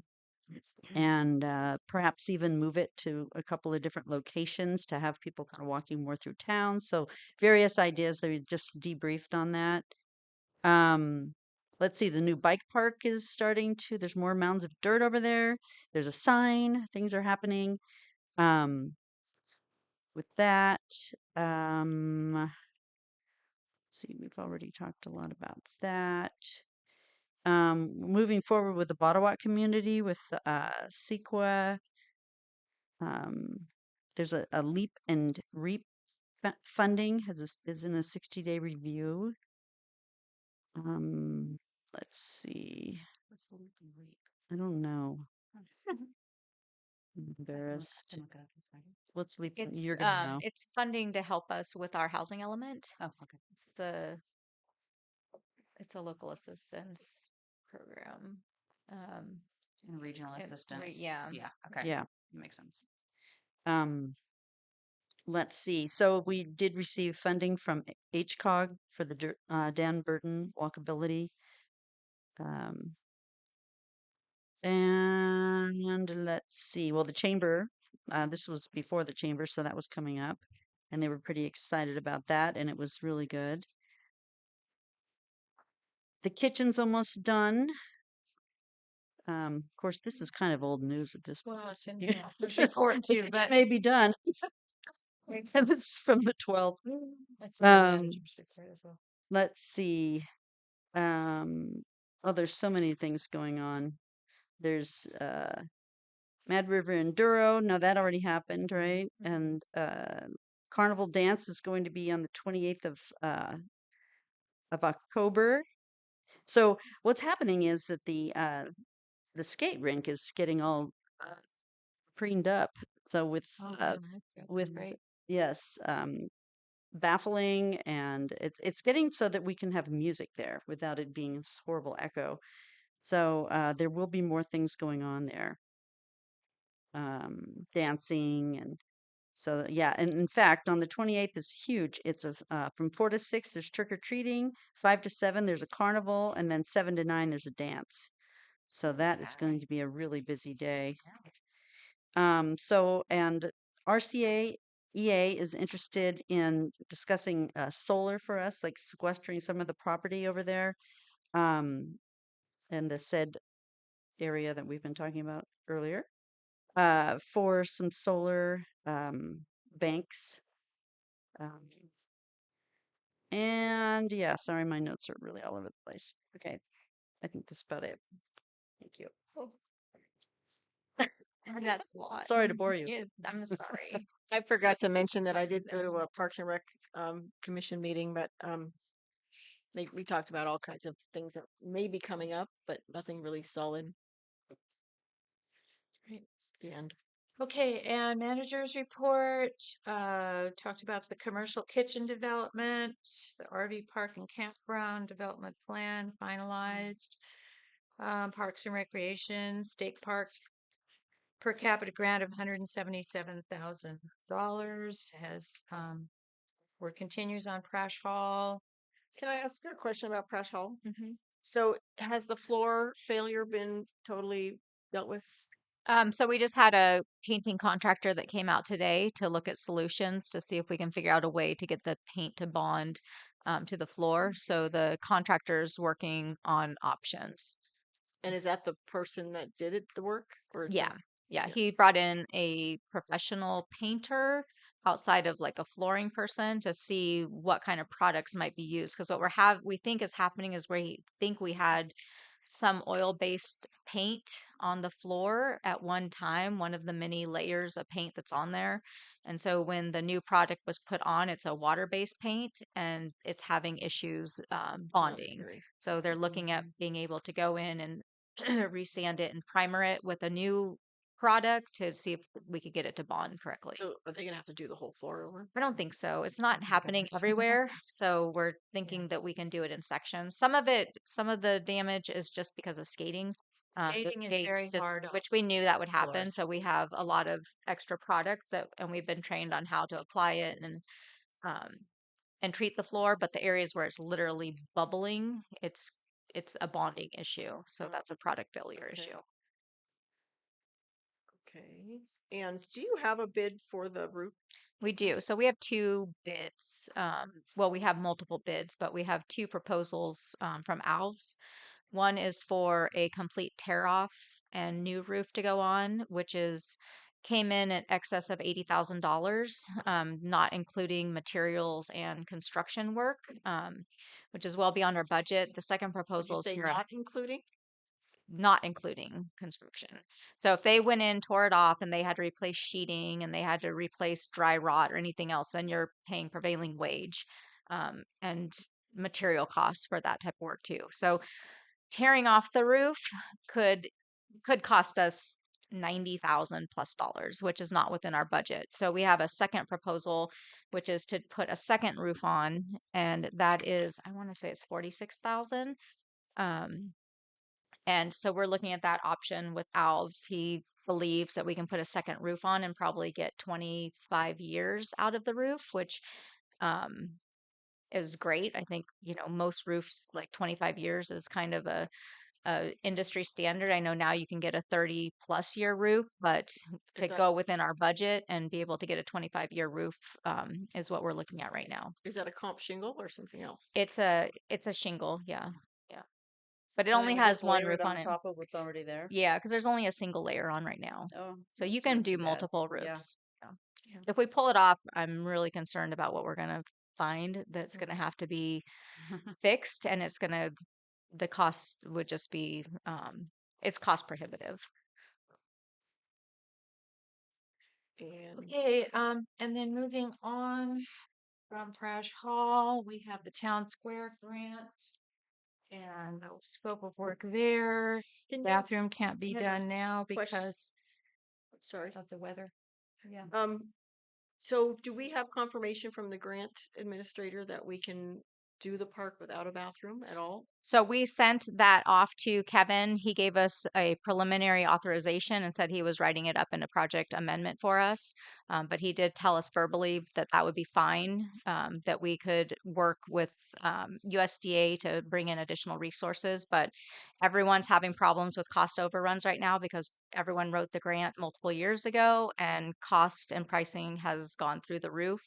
A lot of grants right now, our grantees are having problems sourcing materials because there's still shortages for a lot of the types of materials that people need for these new installations. And so that's causing problems. So State Parks has been really good at working with grantees to find a manageable scope. And so Kevin said that that would be something that was fine. He'd write that up in a grant amendment for us. But then we met with Reef from USDA, and we can apply for a $50,000 grant through USDA, and we can use the Town Square grant as a match for the match requirement. So we'll be applying for that as well to see if we can find something that's a little bit more affordable for that. But part of this project will bring all the infrastructure in and build the pad for the installation. Right. So we're not going to jeopardize reimbursement by not building a bathroom at the time that we do the rest of the project. Is that what you're saying? Yeah. Okay. That's what she's saying. There's an update on the bike park and the library improvement. Now, did we address Good these on library. questions from earlier regarding the town square? Was somebody trying to remember what we kick down what were we supposed to address? I think it was Taylor Way and Dan Burden's work. Okay. Yeah. The truck route study and design work continues on the truck route study. Dan Burden, walkability traffic safety expert, has completed a walkability audit of the city's truck route and is providing peer review and guidance on proposed improvements. Mr. Burden has provided preliminary feedback on the truck route and will be formalizing his recommendations for review. And he is also working on the Taylor Way improvements. And then there's a FEMA water tank funding um, request to FEMA for the hazard mitigation program to replace the city's 2 redwood water tanks. The McClure water tank easement, an agreement looks like for review and consideration by the McClure Family Trust is in process. The city is waiting to hear back from the trust administrator regarding the proposal. Policy updates and studies, the housing element, we're pretty much waiting for the state to get back to us on our housing element. So one issue that wasn't in there was the status of the transit, which Yeah, the busing. Yes, that, That's why yes. yeah, we sorry, have Sandy, that someone you're still waiting having to here wait. for so long. So just as an update, the city received the letter last Friday that the Rancheria was going to cease operations of the transit system. That was the first that we had heard about that. In fact, we had been in contract negotiations with them as we do each year for our normal transit contract. And I don't know if everyone knows, but the city does provide them with about $32,000 every year to support transit in the city. So we're very much a partner to that. And we were given no advance notice that there were any problems with their transit program or that they would be ceasing operation. So we immediately called Humboldt Transit Authority, HCOG, and some of our other contacts to see what we could do in the interim to be able to provide an interim basis of service. We're concerned about people's options as well, and understand that transit is a huge need in our community. So HTA came out on, I believe it was Friday. They brought their bus, their eastbound, westbound route from Willow Creek comes through twice a day.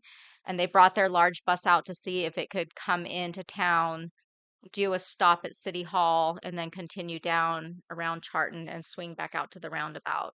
That they were able to make that route fairly easily. So we're hoping that they'll, in the interim, we'll at least be able to get a route that goes out of town in the mornings to help people going to work or any kids going to school. That route is specific from Willow Creek to get kids to Arcata High. So they have about, he said, between 27 and 28 students that ride that in the morning. So that route kind of puts it in a good time frame for people trying to get to Arcata or to another stop to at least get to work in the mornings. And then it comes back through and can do the same thing. So as it's going eastbound, it can swing into town and drop people off back into Blue Lake. I don't know where the other drops are on that route. We'd have to look at that. And then we talked about also an option to maybe do a dedicated kind of like a dial-a-ride service, but that would be kind of like purchase transit, where the city would work with the community to identify the times and locations that people need to get to the most. I know a lot of people need to get to Murphy's for grocery shopping or need to get to town for doctor's appointments. And so if we could look at what those routes comprise and what the ridership might be, we might be able to backfill and take some of our transit dollars to support that. So instead of it being like a true dial-a-ride, it would be more like the city is requesting the dial-a-ride on a consistent basis from, like on a Saturday at 10 a.m. and it goes, and then a pickup back to Glendale or something. So we could maybe put together a route that's more specific to Blue Lakers' needs versus a larger transit system. Is that with HTA as well? I'm not sure. So I talked with Greg from HTA. I'm going to attend the transit meeting Thursday. There's a transit meeting, and then HTA's meeting is on October 4th. And I'm going to attend that as Good. well, just to advocate for transit in our community. I'm not exactly sure who operates all the different transit services, but Greg was really informative. And like I said, he immediately sent the bus out to see if they could help. They've tried to do weekend ridership in Blue Lake in the past, and we just had such low numbers. It wasn't worth it for them to like do the sweep inside. So, but with this, with there not being another option, it might be able to bump the rider numbers up and make it more reasonable. So we're looking at all different options. I'm really frustrated that we didn't have more of a heads up. Yeah. It's a really big issue just to drop service like that and not notify anybody. Did they And say why? they haven't told us anything. I tried to talk to Anita, and she was, it was a very stilted email back and forth. So I'm not sure how the conversation even came about with their own staff. But it seems like it was a pretty sudden decision. So we're trying to pick up the pieces and see. We do have really good partners, and everyone recognizes the need. HCOG is great, so they've already made several calls on our behalf as well. And then we're working with Molly to see from the resource center, but we're just going to have to look for creative solutions and try and fill in the gaps where we can at this point. Do we know, so that 32,000, that's is that the total of our HCOG money? Yeah. Yeah. And so do we know what percentage, that 32,000 represented of the Rancheria's budget for their bus? It was I a don't know. total. We gave them all of it. Well, we gave them all No, of but I ours, mean, but it they, cost, how much did Oh. it cost them to run their bus service? Oh, Yeah. well, it's possible they were losing money or I'm sure that. they were. We don't I mean, know that. We transit just- is very expensive. Yeah.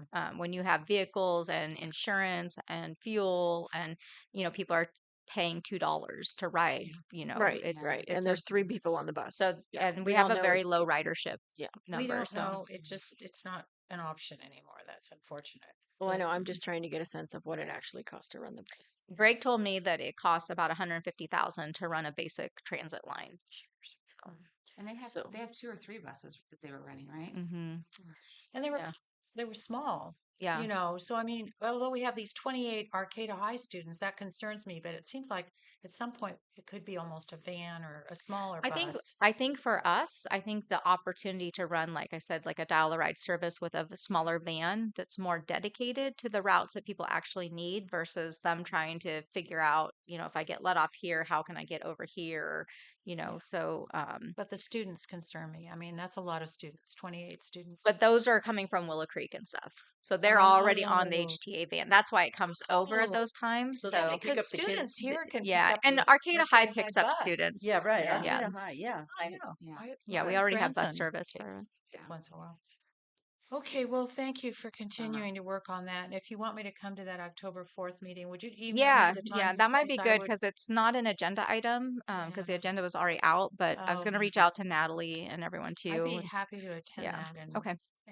speak on our behalf on that. Yeah. All right, thank Can you you for that. can you address the situation with the power plants since we haven't gotten an update? Yeah. Excuse me? Yeah, but we're not done with the city manager's report, I don't think yet. Or did you? Well, as We're long as talking we're on about the the bus, bus, let's yeah. talk. Oh, let's talk okay. about- All right, go ahead. Let's finish the bus topic. Yeah. Okay.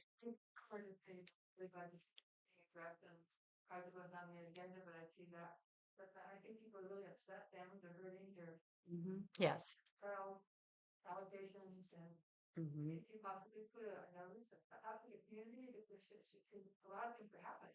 People just don't know that. And I think people would be glad to hear that the city is working on options and care, and really concerned, and it is their needs, so maybe some bulletin boards you can put out, or statement plans, and things that might be helpful. All right. Yeah. Thank you, Lynn. Thank you for your comment. Yes. Wendy, would you be willing to do that? Yes, this is about the bus again. Do we have any kind of timeline or frame, or will we know, or will somebody tell us, or how will we know that it's finally come through? We'll I mean, let you know. Yeah. I mean, right now we're just trying to figure out options at this point. You'll be the Hopefully if we first can to get know. on the HTA route, we could make that really quickly. So they were just trying to figure out the logistics on their side, making sure that they have to bring the large bus. So it's the 40-footer, and that's a little problematic for some of the turns that we have, but they were able to make the turn. They made it on South Railroad, but they couldn't make it very well on Charton because the amount of traffic coming from the casino is so fast that they couldn't make that turn safely. So they're proposing to go down Broderick and take Charton and then swing around. But they were able to make all of those turns okay. So as soon as they let us know, they have to go to back to their board and see if they can add this as a route, and that happens on October 4th.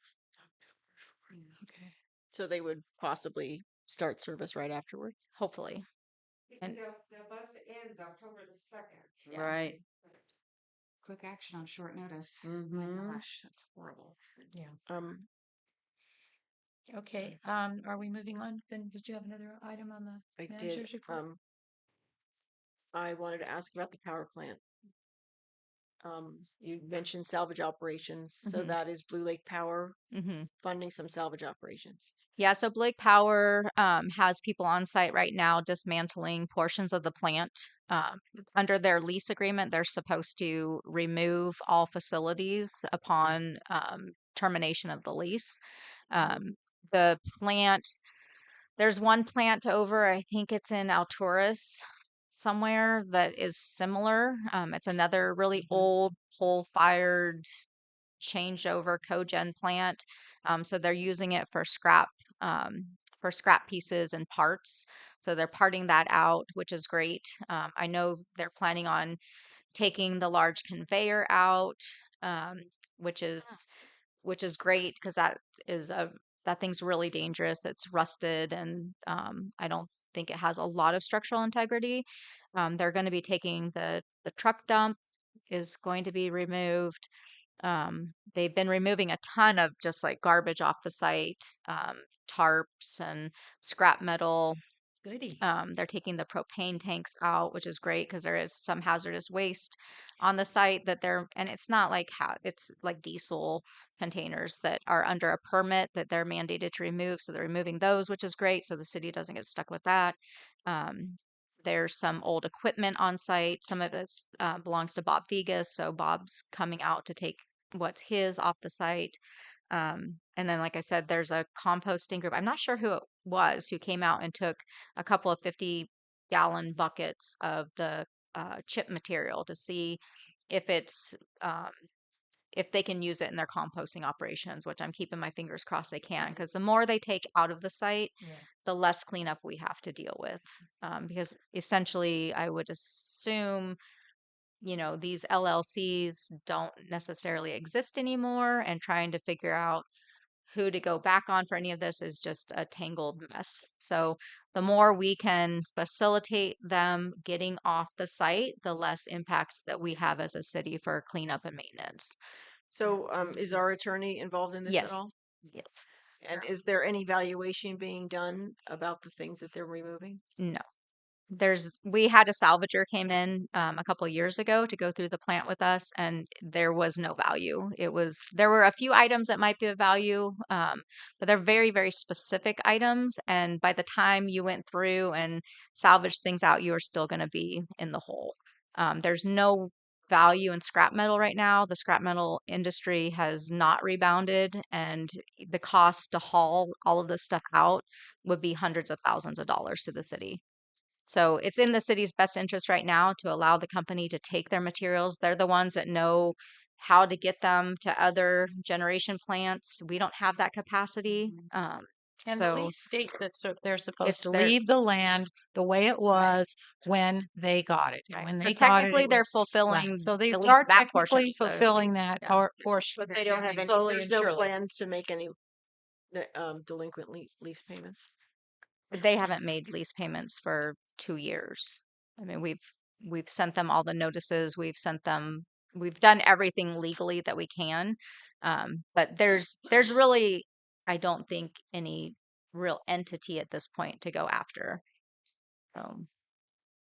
I guess, well, part of my concern is that they might go in there and salvage out the only stuff that's worth anything. I hope they salvage anything that Yeah. has value at this Let them point, get it. because anything that has value to them does not have value to us.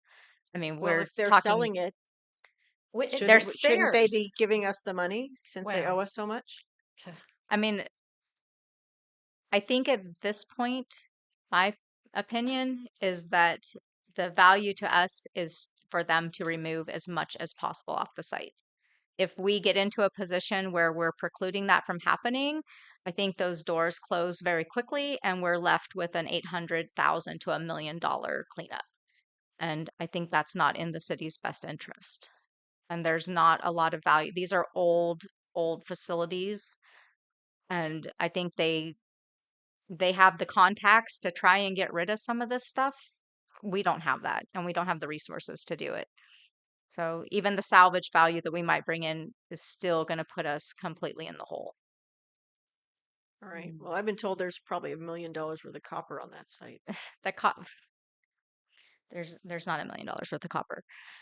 And over the years, a lot of that copper has been stripped, and there's definitely not. Okay, are there any other questions or comments about the manager's report? All right, future agenda items. Excuse me? Yes, please. Oh, all right. Public comment? We're supposed to be a discussion about the RVs based on our discussion or item 2. Oh. And you said she could cover that in her report? Yep. Okay. I think I answered everything prior. Yeah. We talked about with Alicia's letter. Maybe add additional commentary. I'd be happy to answer. I agree. I think the discussion during her letter was very productive. Thank you. Scott Frazier, Blue Lake. Couple items that relates to the RVs. So I am one of those multiple citizens apparently that contacted the sheriff's department, and because they got multiple calls on multiple times on and around Labor Day, Humboldt County has done a wonderful job. And what Mandy mentioned about this proactive approach sounded good. So this idea that there has to be some dialogue with these people. The Fifth Circuit Court rulings do influence when and how you can deal with homeless people and ask them to move certain locations. But these folks aren't homeless. They have motorhomes. And that's not entirely tongue-in-cheek. I'm thinking that there is something going on there. But like Alicia Rousseau, we have concerns about how they're dumping them. But I would like to comment that just because it's hard to enforce the municipal code, do not stop. Whether it's only a $25 ticket and you have difficult collecting that $25, those things lay the track record of who was where. And as Alicia Rousseau's letter points out, some of these thieves have been camping nearby in motorhomes. Not saying they're all thieves. I don't feel that way about it. And I think we should have a discussion about where we in Blue Lake want to try to accommodate people who aren't entirely homeless, but they have RVs. Mercator has actually made some substantial progress on South G Street. There's rules, there's things you have to do, but they set up an alternative place on the north side of Samoa Boulevard. If you want to talk about that another time, we ought to have a workshop or discussion about that. But there are related public safety concerns. For example, when I called the sheriff's departments because there was physical and verbal abuse going on inside of one of the motor coaches next to a full garbage bag full of trash in the street that I sent to all you folks. And 2 of the 3 motor coaches had LP tanks encroaching the lane of traffic. Those are valid public safety concerns that we can't just ignore. I call to your attention the New York Police Department's broken window policy. The idea being you can't just ignore the vandalism of a broken window, because the next thing that happens is more serious. And I think you have concerned citizens, clearly one standing in front of you, who's willing to work on this within the confines of the law and your policies. But I commend what Manager Meager told you about staff having discussions with these people. I think it's an important discussion. And with the portable toilet people right here, we ought to make sure that when they're going to be here illegally, that we've had a discussion with them. Where and how are they dumping their tanks, or can we help them ensure that that's done in a sanitary manner? So there was a dog tethered to the curb at one of the RVs at one point. And I think that then relates to the last couple of comments in Alicia's letter, is that people are intimidated to use our public spaces. You know, before there was an official dog park, Taylor Way was an unofficial dog park. We cannot abandon our community because of lawlessness between 10 p.m. and 5 a.m. So again, I'm not here just complaining. I am sincerely offering to be engaged and helpful in this, because I feel I have been already by having discussions with City Manager Meager on multiple occasions with the Humboldt County Sheriff's deputies, and they did do a great resolution this last time on Labor Day and the day after. So I think there are things that we can do together, and having more people walk down there with their dogs is better than less. And so having parents who are afraid to take their children down there is just the opposite of what we want to actually encourage. Thank you very much. Yeah. Thank you for your comment. Valid. Okay, future agenda items 13. I wrote down proclamation for Earl Eddy. You know, I was gonna bring that up. So I have it I written. really want to invite Lynette and the family I know here for so I that. have it written, but I would like to get some input from you, Mayor Okay. Jones, because I just don't feel like Well, I I know don't he feel like was I've on said, CERT for 8 years, yeah, I have Lynn all of it. said, I just don't feel like it's quite okay. I'll help you with it, Anna. representative. So I just want to get it. it's a You should resolutions are talk hard to to write Bob Yeah. because Chapman. they're a very weird format, Yeah. Yeah, and I'm trying, whereas, and I'm and just therefore we struggling with it. commend. I You hope want to to talk have to it Bob for you. Chapman? He's an Template English for that. teacher. Okay. Yeah. I really All right. liked Earl. Oh, Other Yeah. future agenda items? What about the bus issue? Let's Bus get that on the issue. agenda. Hopefully Yeah. it'll be resolved by then, but Revisit. yeah. Okay. Revisit But it should be there just status. in case to give an update. Mhm. Yeah, and if it's Mm-hmm. a full agenda item, then people will know that, they can come and say And what I they wrote need to down say. leash law. I don't know if it's the leash law or what is the planning commission came to us and they recommended a leash law. I think we need to. Yeah, visit so it it's and We all. with said the we attorney. already did, We and we're already waiting for did. the attorney to Yeah. bring back It's the with the ordinance. attorney. Oh, Yeah. okay. Well, It's just he It's needs been to 4 take. months, taking a I long think. time. All right. Do Well, we he know how needs much to move longer? on that. Then I I'm not sure. A lot of our stuff is really backed up right now. I think our attorneys are I know they're handling the Mad River Hospital sale stuff right now, and it's Oh, taking yeah. up a lot of their resources. Oh, And so mm, I feel like a lot of our projects have been mm. pushed to the bottom of the pile a little bit, but Ryan has assured me that he's getting caught up and should be having some updates and some resolution to some of the issues that are on his plate. Hmm.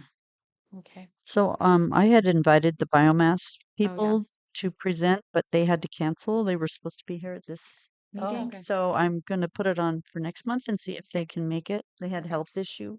Hmm. Okay. We don't end up on anybody's Can state. can we get an official briefing from the attorneys on the power plant issue? That might be a closed session. That'll be a closed session. That Yeah. would be closed session. Okay. So I'd like to hear Sale about of that. real property. Yeah. Um, Negotiations. Mm-hmm. and what about the financial audit from 21-22? What's Yeah, the that should status? be on your next agenda. Scott is reviewing the final documents that's been prepared by our auditors.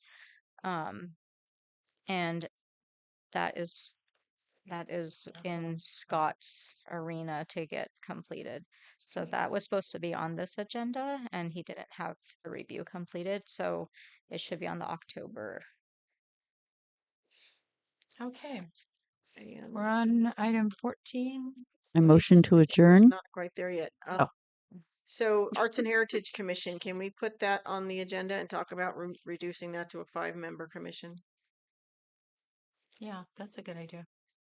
I think trying to keep it at 7 is pointless. They're never going to have a quorum. Well, I mean, I understand, but I think the sad part is we did have a quorum and we did have a lot of interested people and we had a lot of people resign because of just a lot of turmoil. And so, I mean, I think reducing it is fine, but I think the issue is not the level of interest. I think there was a lot more to it from the resignations that I received and the reasons why. Can you share those with us? I probably Do I don't all know. the other commissions have 7 members? No, they have 5. The Arts and Heritage was specifically larger just because there was such a huge interest in it. And just being able to draw in people from all different like areas of expertise. So you have people who are painters, you have Right, sculptors, you have people historians. We had to And turn so people away when we yeah, started it. I yeah. wonder We if we had could just Well, put maybe it on as the a amount. discussion item, though. Yeah, let's just put it on the Okay, let's just put that's it on the fine. Just agenda so we can discussion. All hash right, all let's that out. discuss it. That sounds good. Okay. Yeah, Okay, what else did you have? things Um, change. And can we put the liaison assignments or our committee assignments on the agenda so we can um, get somebody to start going to Public Safety Commission meetings? Who's supposed to? Chris Edgar. Oh, He's not able to go apparently. He hasn't never been to one. So I think it would be a good idea if we could put that on the agenda and then we could, Figure out who if the we need next to make some liaison is. arrangements and trade some things around, we can get that done. I don't think I saw that one. Okay. And I think that the water tank issue, because I believe that Aaron McClure intended for that to be on the agenda tonight. oh. So unless she doesn't want it on the agenda, Is that a that closed should go on. session item? She as came well? into the office and got the information Oh, that we provided, and I so it's in her She camera. contacted me and told me that she asked for it to be on the agenda and she was upset that it Isn't it didn't with appear her on the attorney agenda. though? we're just waiting on her.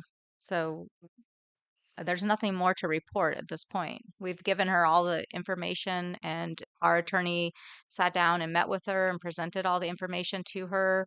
And she said she was taking it back to her attorney and would get back to us. And Ryan hasn't heard anything back from her on the status of that. So I don't know what the status is. Okay. And you'll have an update in your And that manager's was report.